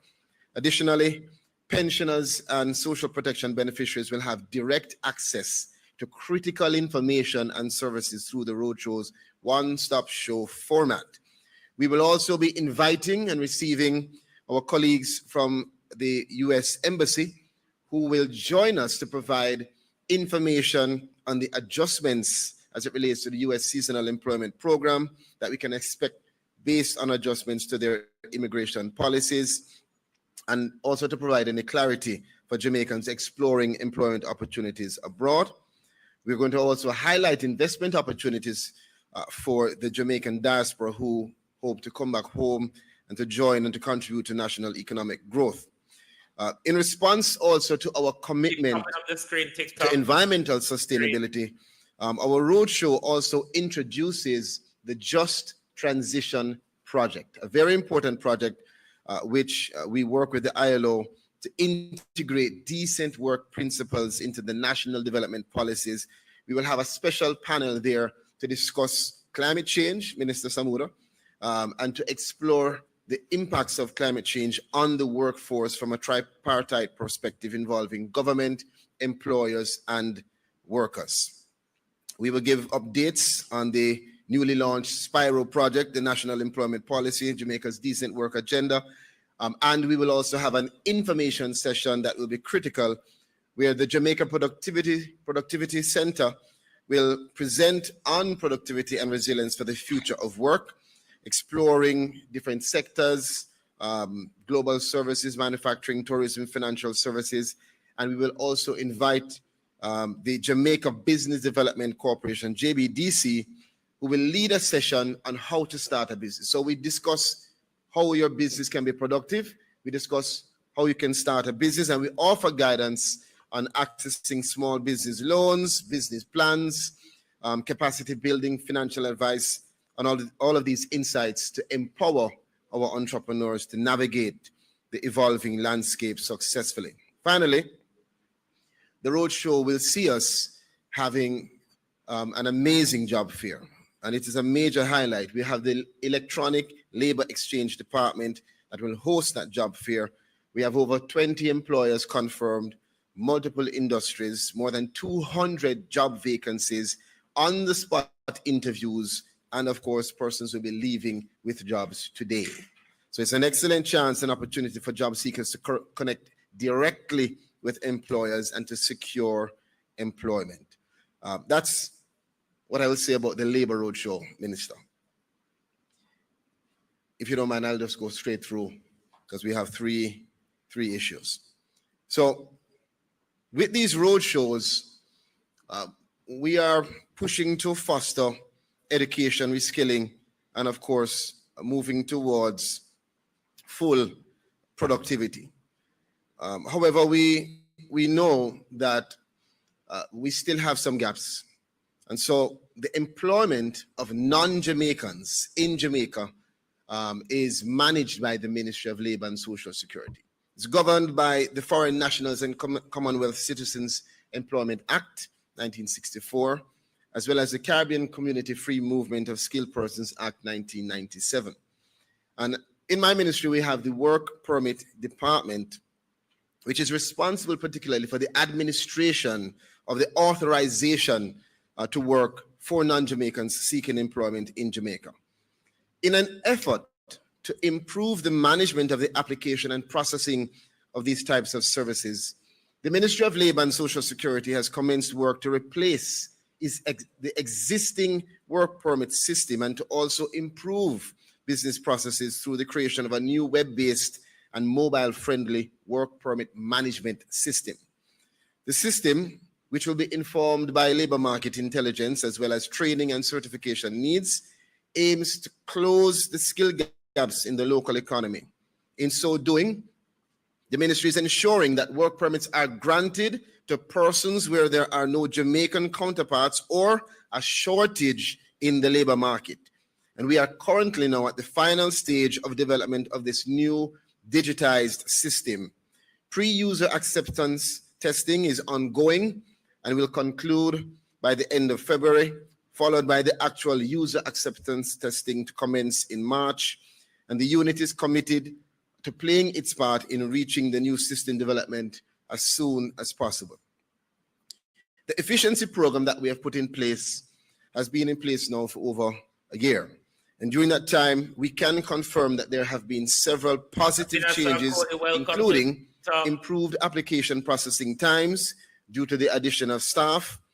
However, despite all of that, we do recognize that further improvements can enhance efficiency, reduce processing times even further and backlog, reduce the errors in the process, improve payment processes, particularly for the online payments, to ensure that the client-facing experience is user-friendly for both employers and for foreign nationals. Consequently, and further to our examination, and as part of our commitment to modernizing Jamaica's labor market framework and to ensure we have a more efficient and transparent and responsive system, the Ministry of Labor and Social Security will be further enhancing our efficiency program by introducing Operation Streamline.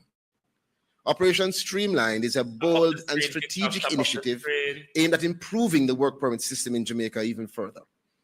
For years, we know that employers, foreign investors, and workers have expressed serious concerns about the inefficiencies in the process, ranging from delays in processing to challenges with regards to compliance and monitoring. Consequently, Operation Streamline will specifically and specially be designed to tackle these challenges head-on, ensuring that Jamaica remains an attractive destination for skilled talent while also protecting opportunities for our local workforce.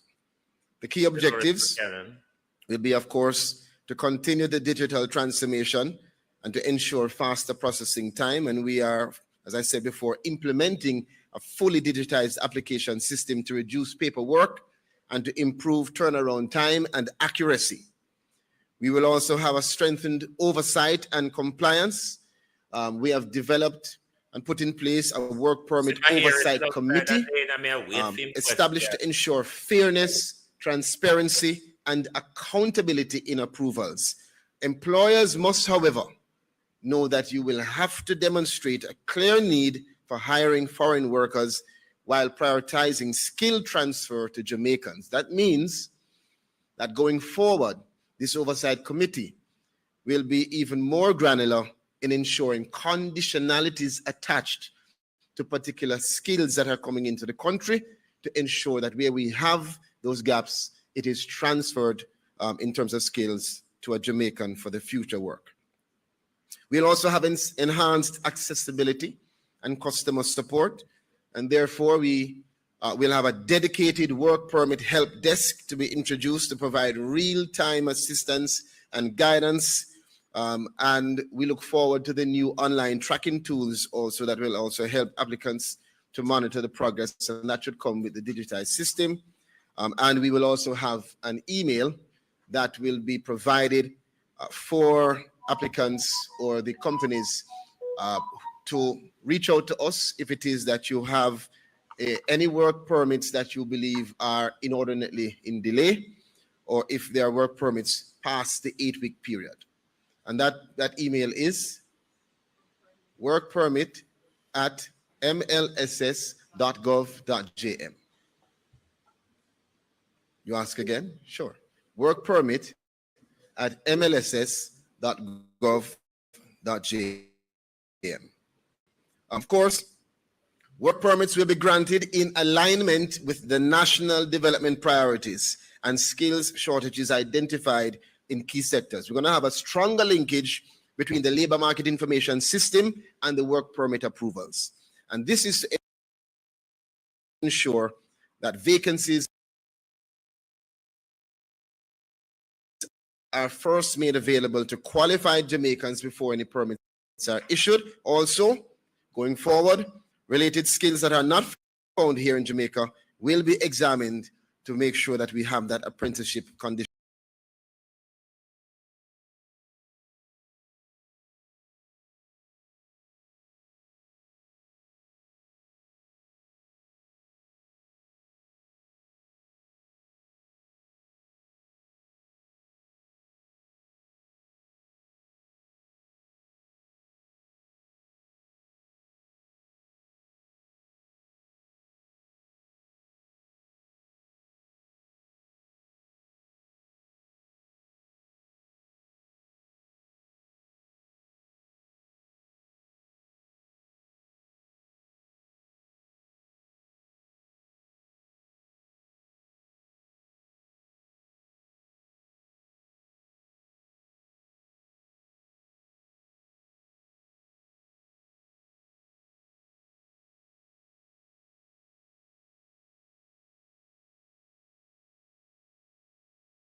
Can you hear me now?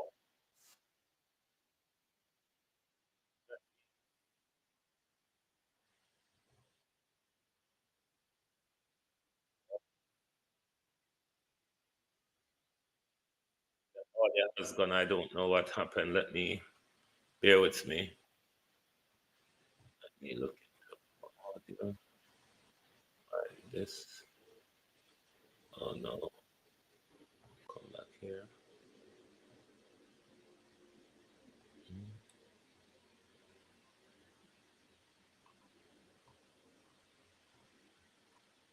I don't know what happened, my peep. I got knocked out.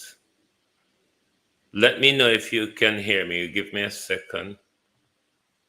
Let me look back in the comment. Oh, yes, you can hear me.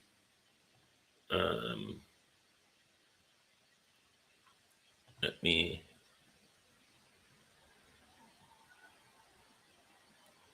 The YouTube audio has gone. Hold on.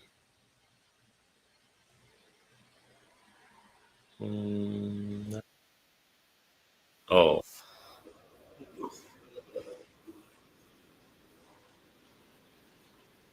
bear with me.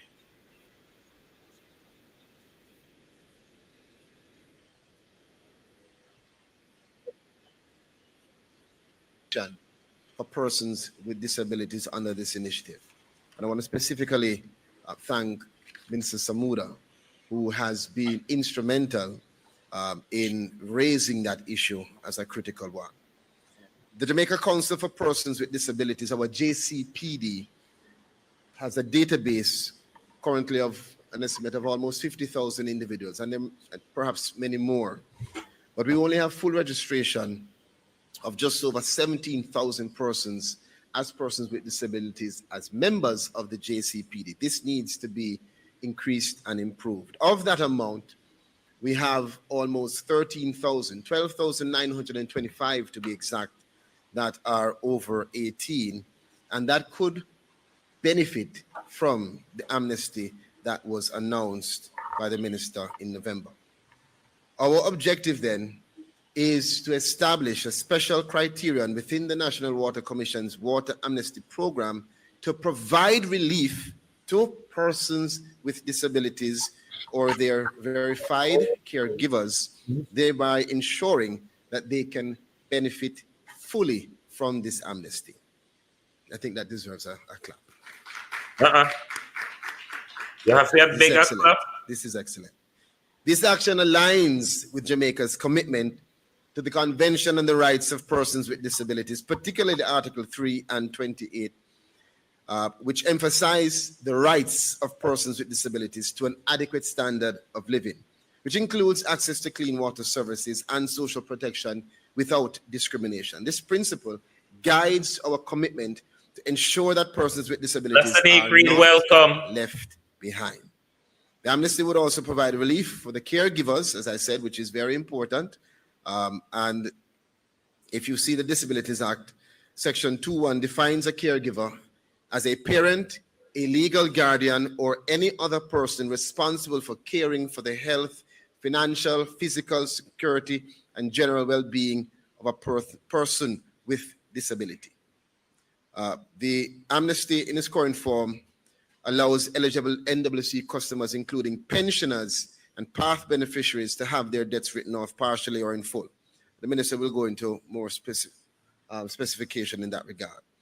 But we are very happy to see that joining pensioners and those on path, we now have persons with disabilities being embraced by the amnesty to receive full benefit.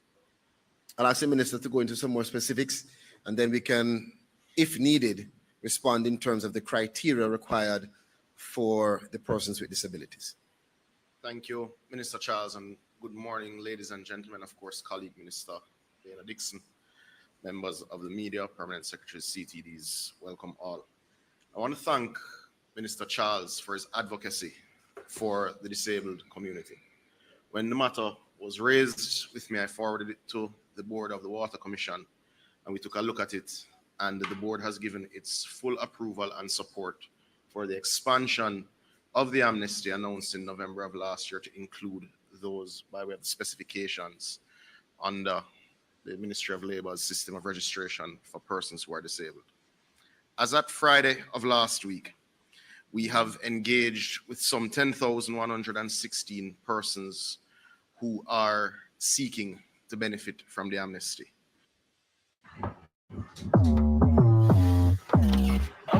It's worth starting your day right, and the best way to... And a further 2,489 are approved for reconnection, and that will happen over the next 2 weeks. There's an additional 3,400 inquiries by citizens who have reached out for details outside of the 10,000 who haven't come in yet or haven't taken advantage of their appointments. What this means is that the Water Commission has written off the debts or their arrears up to $238 million for customers, a debt that was largely uncollectible and that was affecting thousands of households. Now, from an application standpoint, we have applications for benefit up to $658 million. But what is important and what members of the media should be aware of is that this has also generated for the National Water Commission since January 1, $98.9 million in additional revenue that would not have come in. Now, the government has been at pains to explain that macroeconomic stability creates dividend for its citizens. Well-managed entities and public bodies create dividend for its citizens. That dividend is being repaid, or paid rather, to citizens by way of this amnesty who continue to suffer the burden, or continued rather to suffer the burden of these bills related to massive leaks that they would have had. To remind everyone, the primary beneficiaries are pensioners and those on PATH. We've also extended the beneficiary list to those who are trying to transfer titles from persons who would have died, who left particular size bills to facilitate commercial transactions. This expansion is good for Jamaica, good for the National Water Commission, and of course due to the disabled community as we show what a caring government does. So, Mr. Charles, we're happy to partner. I've already been asked by the board that should the need arise, when we see what the feedback is from the community, we will contemplate extension for the disabled community to give them adequate time to engage with the He sounds nervous, isn't it? So, Minister Charles, happy to partner with MLSS on this particular matter. Thank you, Minister. Let me just add to that. Yes, I see Dr. Hendricks in the back clapping, who is the lead for JCPD. This is a big day for our community. It's a big day for the ministry. I want you to understand that as a government, we are not just discussing issues, we are taking steps to implement in a very tangible and practical way various elements that are going to help persons with disabilities to really have access, to be included, and to certainly be integrated. You know that I stood here last year discussing the opportunities for persons with disabilities in our overseas employment program. We started off with two young ladies who worked with the Abilities Foundation Agricultural Program. They did so well that we had a request within 2 months for an additional two, and we sent two young men up.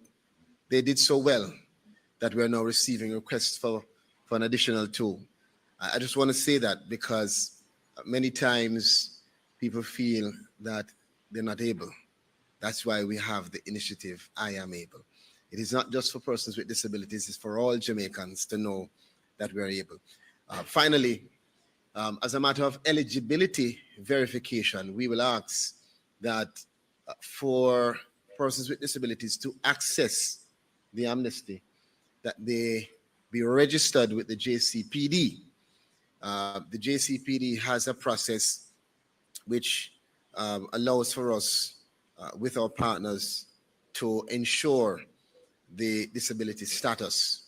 And so we will work out with the JCPD and the ministry that expedited registration process or perhaps the start of the registration to be one of the elements required in terms of verification for access to the amnesty program. One other point, Minister Charles, just to remind those here and those listening elsewhere that we encourage persons engaging with the Water Commission to call ahead and make appointments to sit with our customer service team. This avoids undue wait in any of our locations. We have facilitated these appointments. We've even done some Saturdays where we've had heavier than normal calls, and we will do so when necessary. So encourage members of the disabled community to call ahead, make your appointment. It reduces wait time significantly when you come into NWC offices. Thank you, Minister. So do you want to take your questions now and then I go into my subjects after? Yes. Okay. Even though all the media who are here should be in Manchester anyway, I'm not sure when I leave how you're going to stay here. All right. This morning, we have lovely Rasheen Nangle, who is going to be taking us through the Q&A section for Minister Charles, and then we'll have Minister Samuda, and then we'll take some other questions. Is there anyone?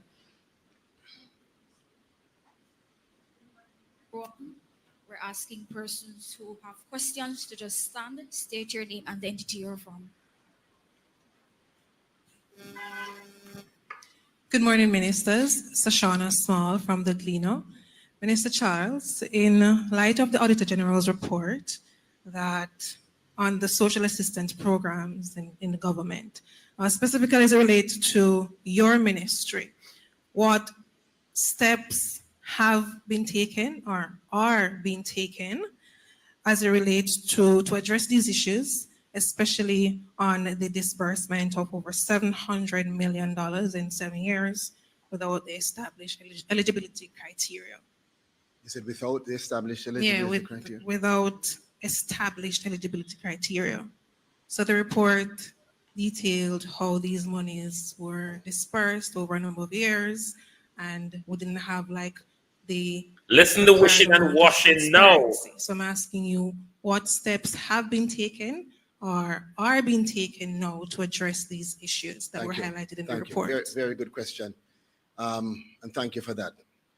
I can indicate to you that having joined the ministry May 22nd, 2023, I joined at a time when perhaps they had already started to developed a criteria that was in process and in use in terms of any social benefit. So there are needs assessments that are required and mandated in terms of beneficiaries being identified and circumstances being detailed.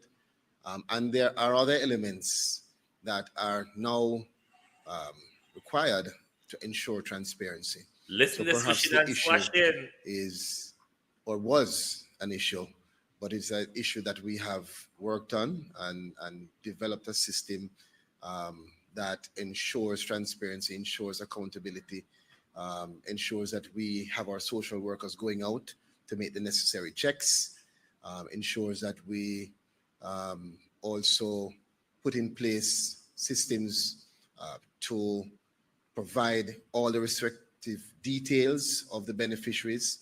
And we work, as you know, with the members of parliament and other stakeholders who are also required when they provide their short-term poverty to provide the requisite needs assessment before being able to access the benefit. I don't know if you have any other specific question.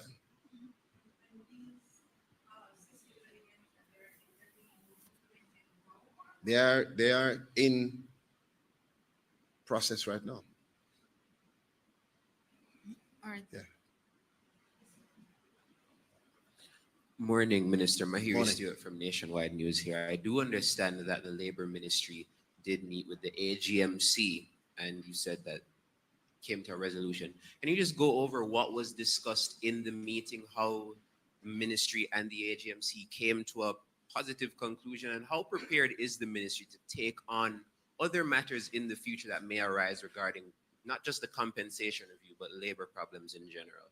Again, excellent question. No, I can't discuss the details, but I can indicate to you that the ministry this is what we do on a daily basis. A lot of what we do you don't hear, and that's our goal. Thank you, 93. We're that quiet giant. We don't require the publicity of our efforts.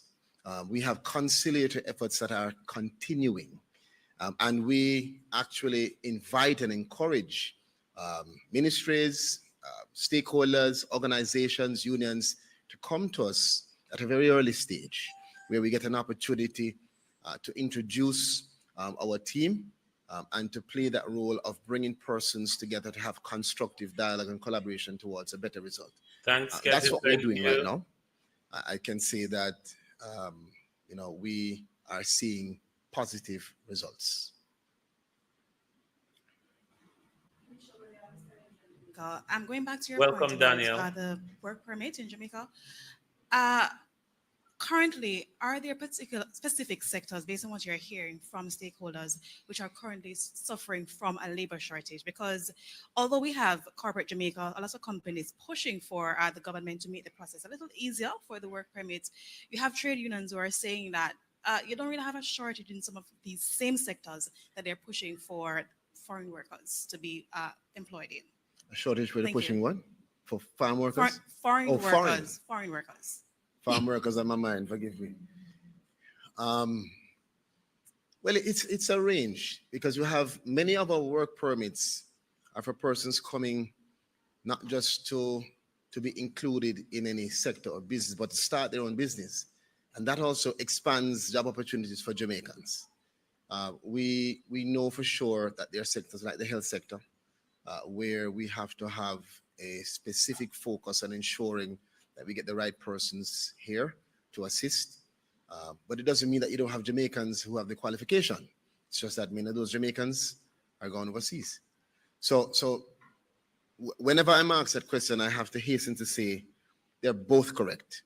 So yes, in many sectors we have qualified citizens, but the question then is, are they willing, ready, or desirous of taking up those positions in Jamaica? We are developing the labor market so much so that we hope to move to a space where Jamaicans choose Jamaica, where they can choose Jamaica based on their circumstances. And we're seeing that. We're seeing that through the numbers. The statistics is proving it. Stating is establishing it.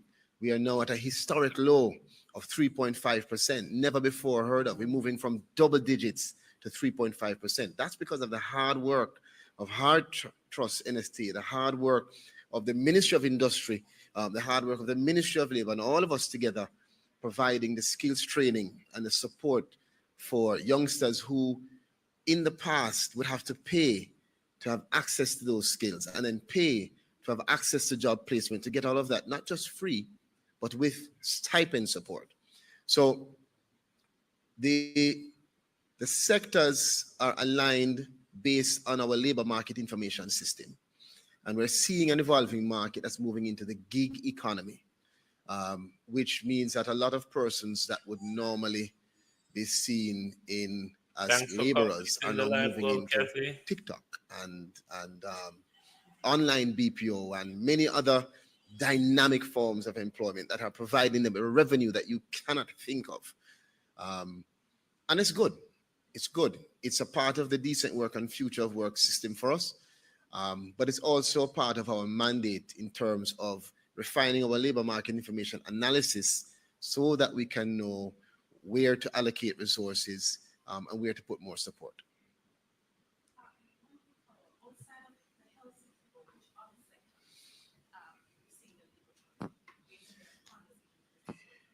You see, I don't want to say labor shortage, but we are looking on sectors such as the manufacturing sectors.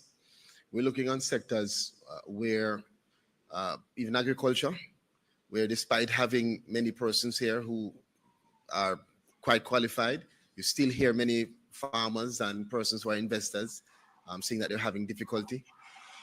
And we are actually finalizing our assessment now. What I would do, Minister, with your leave, is get back to you with a fulsome listing of all the sectors with details, percentages, to give you some specifics in terms of the percentages and the different sectors. All right. Thank you. I want to move on to, you have one more? Okay, this will be the last one, and please use the microphone. Yes, you have Hi, it. good morning, everyone. Trisha Gay Kelly from CVM. Minister, you recently commented on a report, an international report that suggested that the Canadian Farm Work Program, on that program, the workers weren't being treated fairly, and you said the report was not entirely accurate. Could you comment if there's any update on that report, as well as any update regarding the program itself? That's a very loaded question. I don't recall a report that said that the Canadian farm workers are not being treated properly. You don't remember the report, the Amnesty report where you comment on Amnesty what they International posted? report was not specific to Jamaica. The Amnesty International report was a report about temporary foreign workers, of which there are hundreds of thousands. Jamaica has 9,000 workers in Canada. We are in the agricultural sector, which is actually one of the sectors which the policies in Canada was not shifting or impacting. Needless to say, over the last 2 Refer years, him back to the article we that have you need to been do. consistent in our effort to ensure that the environment in which our workers are placed is at a high standard and at a standard acceptable to Jamaica. We have, This as guy's you so know, lying. gone not only on observation tours and had discussions with the government and other stakeholders, but we've implemented several things, such as increasing the number of liaison officers, opening up new liaison offices, which is instrumental to make sure that our farm workers and employers have access to us consistently. We have implemented the inclusivity and the no one left behind policy here in our recruitment, which has allowed us to start something for the first time, which means that when someone receives a farm work opportunity, comes to us, is interviewed, if they don't get through, they're not just sent back home. They are given an opportunity to be diverted to heart if it is a literacy issue. They're given an opportunity to get an entrepreneurship grant if it is that they really don't know anything about farming, such as a young man who, when he was asked about a fork, thought we were talking about knife and fork and not actual agricultural fork. He was given an opportunity to start a business, and now he's doing pretty well. So there's several things that we have done to make sure that Jamaica stands out. That does not mean that you won't have persons, some with an agenda, who speak about the environment not being acceptable. And perhaps that is the case in some circumstances. It However, has to be somebody with an we have agenda, been Colonel Charles, strident literally. in making sure that where we see or identify any of those issues, we take swift action to either remove our worker or to have the conversation, as I did when I first traveled to Canada, and the first stop was the farm and the accommodations where we had an issue that was raised globally. And out of that interaction, we saw significant improvement in the accommodations that has now allowed for us to have additional Jamaican farm workers in that space. This is such a lie. All right. Thank you very much, Minister. And I know you have to get to Manchester for the roadshow. Good luck with that. We are at 9:49 a.m. and we have Minister Samuda who will be coming to the podium. Now, I know every time you come, I get messages from people in the diaspora talking about how impressed they are by you, Minister Samuda. So let's see what you have for us this morning. And I saw a drought slide up just a few minutes ago. So I'm going to sit down and listen to what you have to say. Thank you. Please welcome Minister Samuda. Good morning again, ladies and understand gentlemen. it. Thank you for the welcome, Minister Dixon. Dana is I'm going to ask them to bullshitter just anyway. open the slides that they had up earlier. It is related to the current climatic state that Jamaica finds itself in. As we know, Jamaica has a bimodal cyclical rainfall cycle. Big words. And as we also should know, because the last 3 years has been particularly rough in February, that February is traditionally your driest month of the year. So we start first by sharing with you what the rainfall looked like in totality for last year. You will notice to the right of your screens that the mean rainfall average, 30-year average, is there. And you can see that for much of the country, we would have received less rainfall than your 30-year average cumulatively. Now, you did have a very wet November, but when one contemplates the flows and how aquifers are recharged, you understand that you did not have a wet enough year to avoid drought conditions at the beginning of the year. Now, as early as December, we saw reductions in rainfall, as you can see, in the south central of the island, as well as the western end of the island. And again, you will see how it compares to your traditional 30-year flows. January, you see that we entered into drought conditions. Now, as it was in November, December, and in January, the northeast of the island did indeed get more rain than the rest of the country. Now, that doesn't mean that they don't experience particular challenges, because as we know, many of our surface water sources are plagued by turbidity. Now, what this has created, also, I bring your attention also to minimum temperatures in January.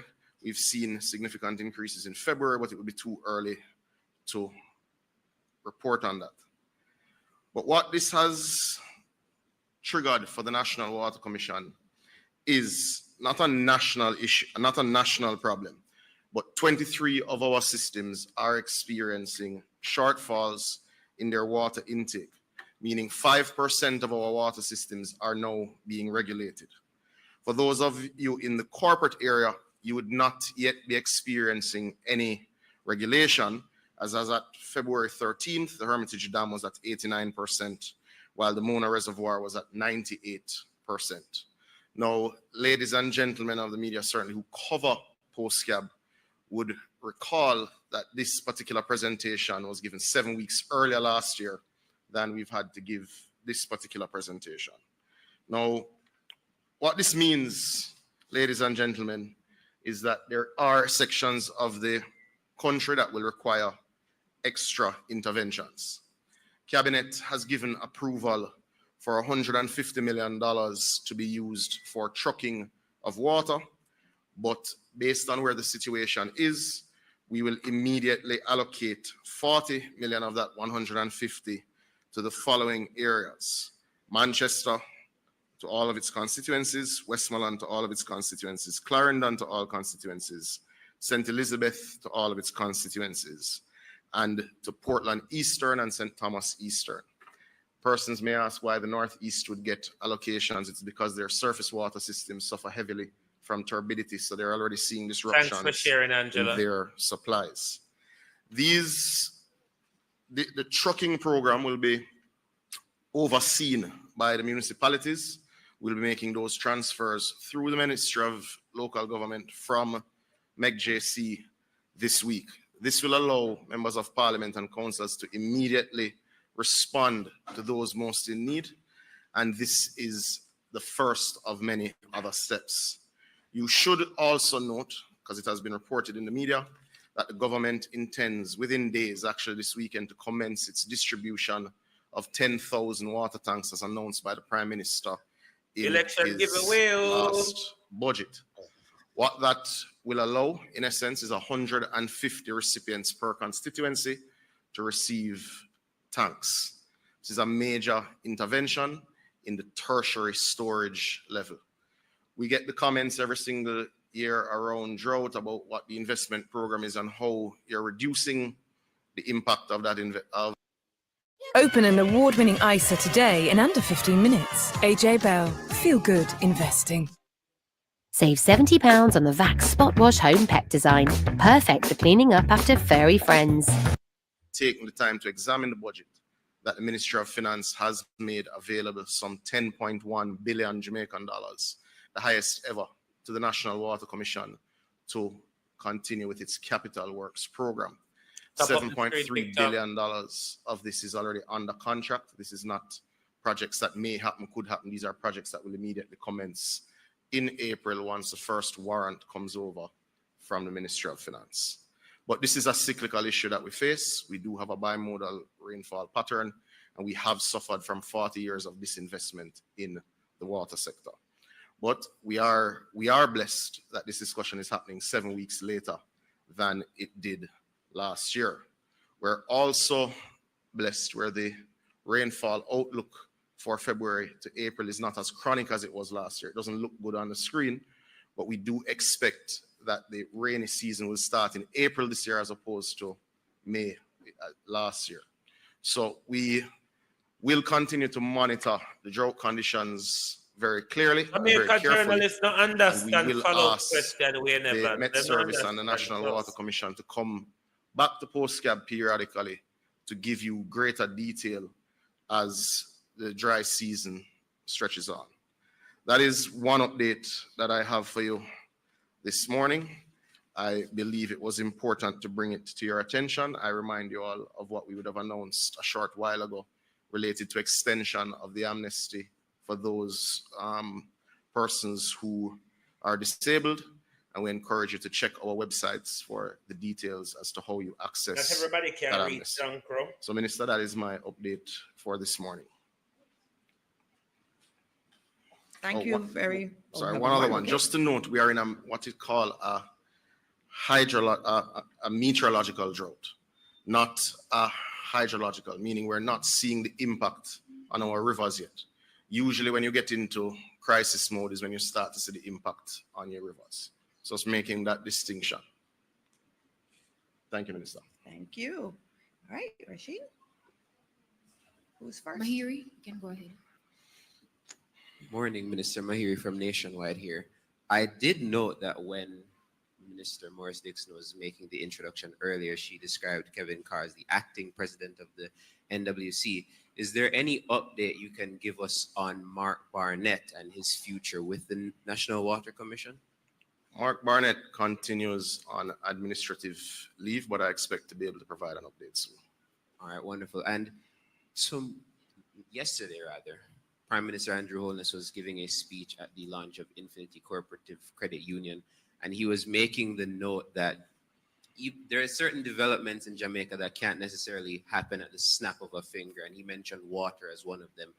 In terms of bringing water to places that have never had it before in the country, is there anywhere right now that the ministry has earmarked as a place that's going to be next on the list of getting water soon?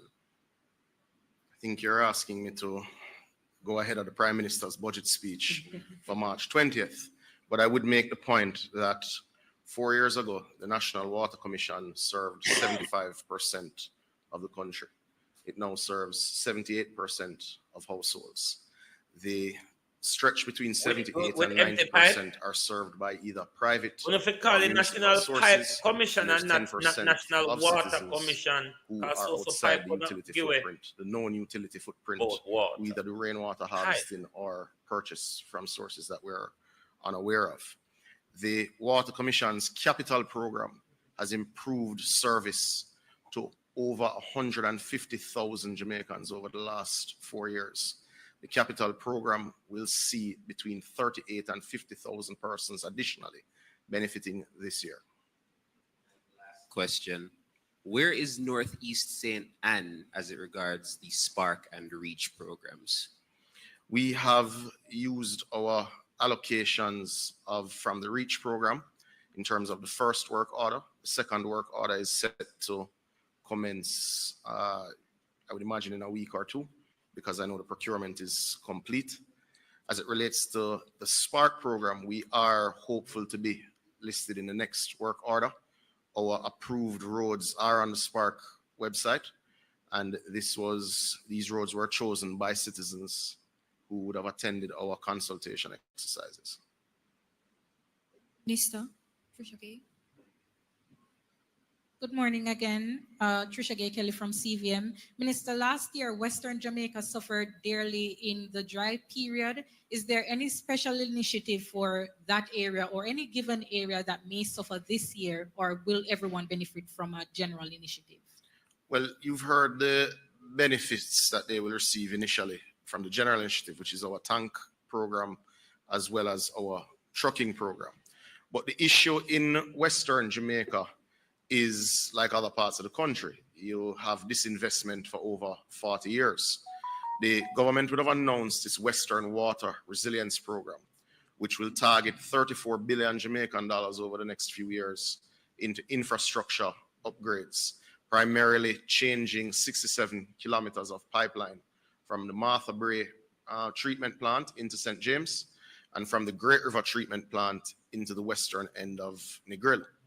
But you would also note that last year, significant work was done on NRW, which is non-revenue water leaking pipes in Western Jamaica, to reduce the impact that that was having on their water supply. We've also done upgrades on the Bulstrode system in just outside of Negril and the Logwood system in Hanover, which serves much of Hanover, West and Western Westmoreland. The Logwood treatment plant, when Tech give to hotel people and... Zara Burton with 18 Degrees North. In December of 2024, you wrote a letter to the Minister of Finance detailing that the cost of the Rio Cobre water project was going to be growing to US $92 million from US $76 million because the interest rate had ballooned to 15.16%. One journalist. 5% at the time of declining interest rate. One water sector economist questioned why there was no competitive bidding, that the price would have been maybe far less. Vinci, in an announcement from the Prime Minister, seems to have been selected from 2009 for this project. The question is, why was there no competitive bidding if in fact there was none? Second question, what percent of this water from Rio Cobre will be used in St. Catherine? And third, why hasn't the public been made aware of the increase in the cost? Well, firstly, the public should be aware that this project does not reflect government debt, meaning there's no liability to the government or to the people of Jamaica. This project is a PPP being undertaken by a group of private sector companies, including Sagicor, Jamaica Producers, Epley Limited, and Vinci, among others. This project, as I mentioned, does not have Jamaican debt. However, the NWC is a member of the special purpose vehicle undertaking this project. When the approval was given in 2022 for this project to be undertaken, there was a competitive process in seeking financing from the local market for the project. The local market did not take up the offer. The SPV then went to the international market. Yes, Norman, very uncomfortable with the question. By a French development group, which is commonly referred to as Proparco. I don't remember what each letter stands for, but it is the equivalent of their version of USAID and their development financing mechanism. It was also taken up by the IDB Invest. Now, unlike what the local market was expected to request, the SPV was asked to include a debt service reserve account and a fee payment reserve account, meaning the additional cost of the project is related to money that you have to put down in an account should you pay late, etc. The SPV and their financiers are not compromised. That is what has increased the cost of the project. These figures, when the 22-year life of the project is complete, will be returned to the government, well, not the government, will be returned to the SPV, meaning the money returns to you when you complete payment. But the increases in the cost of the project would not be made public at this juncture, because the OUR is to complete its process at this juncture, because the OUR is to complete. Oh, my computer. My computer went crashing on me. At this juncture, because the OUR is to complete its process on Monday of next week, when any detail reviewed by them and the final structure of the tariff arrangements would be made public. But this doesn't affect Jamaica's debt, and it doesn't affect the tariff structure of NWC to the customer, because NWC produces 180 million gallons of water daily. This project seeks to provide 15 million gallons daily. That is 8.3% of the total water that we will supply to the system. So this does not affect consumers in any major way. It does not affect your tax burden. It does not also impact you in any major way. The question as to who will get this water. In February 2022, when we would have announced drought mitigation measures, the corporate area was short 12 million gallons daily. And that was after the government, through its investment, had cut leaks in Kingston. And that cut had resulted in Kingston, despite all the development that you would have had between 2016 and 2022, from 55 million gallons to a need of 38 million gallons daily.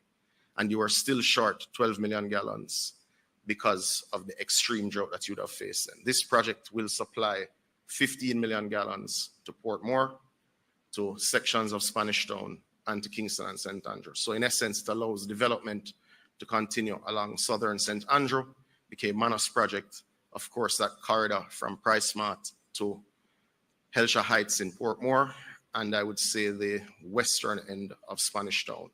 Now, the system, I can't tell you daily which system will benefit from what volume of the space, because it is not that every day you pull the same volume from each source. So I wouldn't be able to tell you whether western Spanish Town or eastern Portmore or southern St. Andrew will get what. It will be dependent on how the NWC determines whether it rests wells or whether it uses particular sources and that sort of thing. So I wouldn't be able to tell you how much goes into St. Catherine or Kingston. What we can tell you is that the shortfall in drought between western Spanish Town, eastern Portmore, and southern St. Andrew will now be non-existent when this project is complete. I'm not getting an answer to the question I asked at first. Shut up! Okay, let me repeat. Hey! The competitive bidding that I was speaking about related to the person or the contractor doing the job of the water treatment plant, not the competitive financing aspect of it. I'm asking about the competitive bidding process for the person. Why was Vinci from 09 the one that seemingly was selected? And I said to you that the water resource economist I had spoken to had said that if you had put this out to international tender, you would have likely gotten additional persons that may have been interested. So I was asking if there was in fact competitive bidding for the contractor. Vinci is the largest infrastructure developer in the world. They are well known to have particular competencies in water systems. I believe a proposal was received from them in 2009 and was accepted by the government of Jamaica. Both administrations have had oversight of this project and had no difficulty with the proposal that was made by Vinci in 2009, which was accepted then. It has taken several years through the project development phase to get to this stage, and has had different partners at different junctures in the proposal. I can't speak to the evaluation of 2009 as it predates me. Good morning again, Ministers. Shoshana Small from the Gleno. Minister Samuda, has a new chairman been appointed to the NRCA since the resignation of Welton Madden? If not, when can we expect an appointment? And Minister Dixon, we've had now 3 high-profile incidents at St. James High School. The latest one resulting in classes being suspended.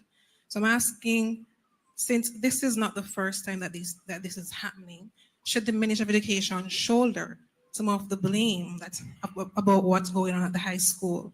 Since after the first, I think, 2 incidents, the ministry was to do an investigation. Was this investigation completed? What were the findings? And what actions, if any, were taken?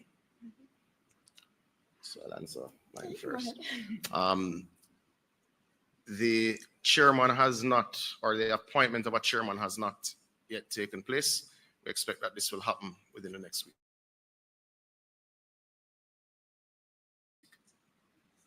Within the next week. All right. I'm going to ask Miss. Okay, go ahead. This is our last question. Where? Oh, okay. All right. You can quickly ask your question, and then we'll have to move on because I know we're at the end. Minister, this is about now the move away from the monarchy. Just curious, do you have a sense of an answer? Forgive me if I'm incorrect on this. I didn't see where the government responded to the opposition regarding the concern about how the president would be elected.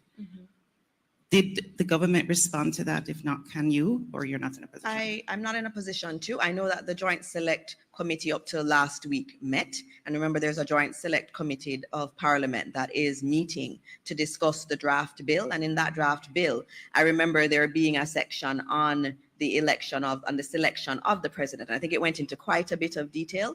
So as a part of that joint select process, they will be going through those details. Loading, thank you. And they've actually asked for public consultation. So members of the public have sent in their submissions, and the Joint Select Committee is listening to them. So in terms of the details, though, next week I know our Minister of Constitutional Affairs will be here, so she can take some of those questions. Okay, Minister, the final question is from one of the students from Karama. Oh, I didn't answer the other one on St. James High School, and you are correct. There have been several instances of issues, and I know I've watched the news and seen it in the past. And I will say what happened on this week was very, very disappointing. And our students are our priority. And for us as a government, the education of our students is number one. And when you have your students not able to go to school because of the internal politics in a school, it is a problem. And we're going to have to fix it. And we feel that we have to look at the legislation. We have to look also at the regulations, because I know I was on the Education Transformation Commission. And from then we had said that the law and also the regulations, they don't give enough power for stepping in. And that is something that we're going to have to address, because what happened is unacceptable this week. I have Miss Murray here, who is the head of the NCE. She was there yesterday. There was a series of meetings that we had. We had meetings with the chair, had meetings with the teachers and other concerned individuals, and went through all of the issues, all of the interpersonal issues. But interpersonal issues should never lead to students not going to school. And we feel very strongly about this, and the ministry will have to intervene earlier in some of these matters. We may have been late in terms of intervention, but I'm saying to you as Minister of Education, these things cannot continue. And I don't think anyone in Jamaica watching that video felt good about those actions. And our students deserve to be at school, not being deprived of education because of internal politics. She's gonna come and tell you about, she would have had more. Okay, Minister Samuda wants to go. He wants to sit down. He doesn't want to take anything else. Ms. Murray, for him? Okay, all right. Ms. Murray, yes, you can come. Ms. Murray is gonna come and quickly clarify the rest of your question in terms of what was done. And the CEO is also here. Our Chief Education Officer is also in the room, and our Permanent Secretary is also here. Ms. Murray, go ahead. Morning, everyone. Could you raise the concern about St. James High School for me? I said that this wasn't the first time that something like this is happening at the institution. So in the previous instances, when the ministry rather intervened, what was done, what kind of actions were taken to prevent, what we had happening recently? So we're talking about recently. We met with them yesterday. We met with the board yesterday. We met with the academic staff yesterday and ancillary, all staff members, we met with them.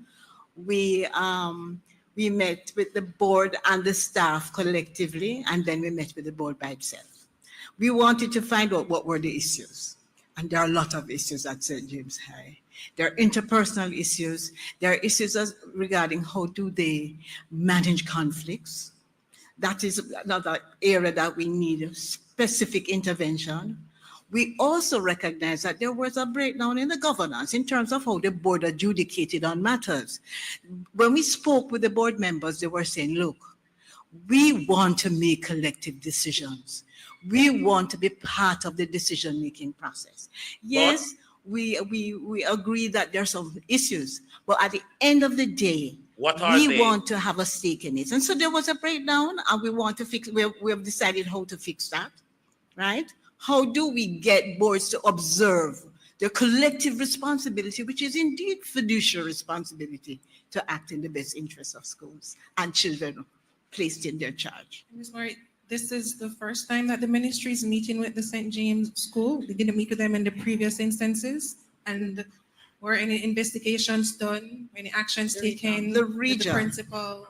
But you know, I have been with the ministry, I've been in the NC 2009, and we've had several interventions with Montego Bay High School. There was a detailed report. St. James High School. The detailed reports, you can consult with me, we can share them, and several interventions have been made, okay? But you know, St. James High was senior school. It's coming from far. We don't want to hear bullshit, woman. Senior school was a school that was really a place where they socialized criminals. Things have changed. Bullshit. Transformation has taken place or is taking place. So we have to manage the process. We have to identify what are the strengths of the institution, the limitations, and develop appropriate strategies so that we ensure that we have synergy between board and school. Thank you. So that's how you left. You have another function to run to, so go ahead quickly.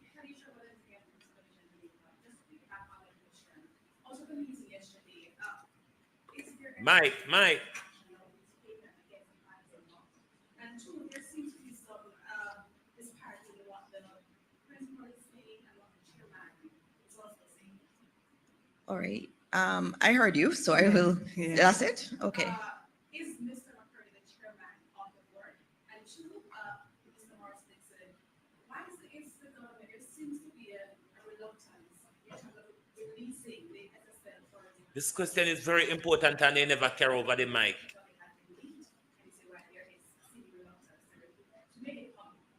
Okay, all right. On the SSL matter, I don't know of a seeming reluctance. I will ask the Minister of Finance to speak on that. She will also be here next week in terms of the SSL matter.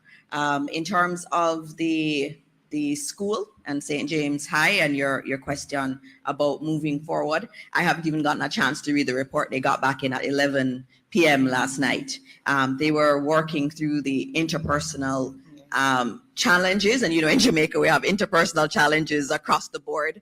It's unfortunate when it seeps into the leadership of our schools, but we're going to have to deal with it, and we are dealing with it quite strongly and frontally, and we're even looking at our regulations to look at how we can change those to ensure that if there are any issues in a school, that there is more latitude for us to act. I heard someone on the radio yesterday saying that I was impotent to act, meaning that the law doesn't give me much leeway in terms of stepping in schools. And I think it is something as Jamaica we have to look at, because these issues, it's not just this school, you know, there are many schools and there will be issues that will come up over time. And we want to ensure that our children are never deprived of their education in situations. Nobody wants to have to worry about consent mode version 2, but you need to get it right if you want to keep doing effective advertising. Minister summed it up nicely, but we just want to extend appreciation to the board of management that has held the situation in check, and the region as well, the regional director and the team. And we want to just ensure them and assure them that we stand ready to support them. Miss Murray is one of the senior people in our ministry, and she's been there for a long time, and she's So been what you dealing come with the our con boards, do? and she's working very hard in terms of some of the changes we want to do to the way boards are selected in our schools. And so we're going to be coming in a few weeks to talk about the new selection process for boards. We believe, as did the Patterson report, that that has to be overhauled, and we are working now to make that a reality. So we'll come to you with more on that. As I end, I just note that Friday is Jamaica Day in all our schools across the country. It's also... What a load of bullshit. The question that you did not hear because they did not bring over the mic to the person who was asking the question. A particular question was asked to Dana Morris Dixon of Mr. McCurdy. You may not have heard, but if you hold your ears close enough, you could hear a question was asked in relation to Mr. McCurdy. Dana Dixon failed to answer that question. But me nah go all on out here any longer. Thanks for watching. We will deal with Dana Dixon and Miss Murray. What the clerk Miss Murray left her office or her yard come do? What the clerk? A clerk is a bad word because we wear it. What she left her yard or her office come the condo? Maybe one hour will find out and tell me about it later. What Miss Murray came there about? Miss Murray never said anything. Miss Murray never gave any explanation. Miss Murray never tell us about any action they were taking or will be taking. Where Miss Murray come the fa? Thank you for watching. Good morning and good afternoon from Global TV. Where Miss Murray come the condo. What a disgrace.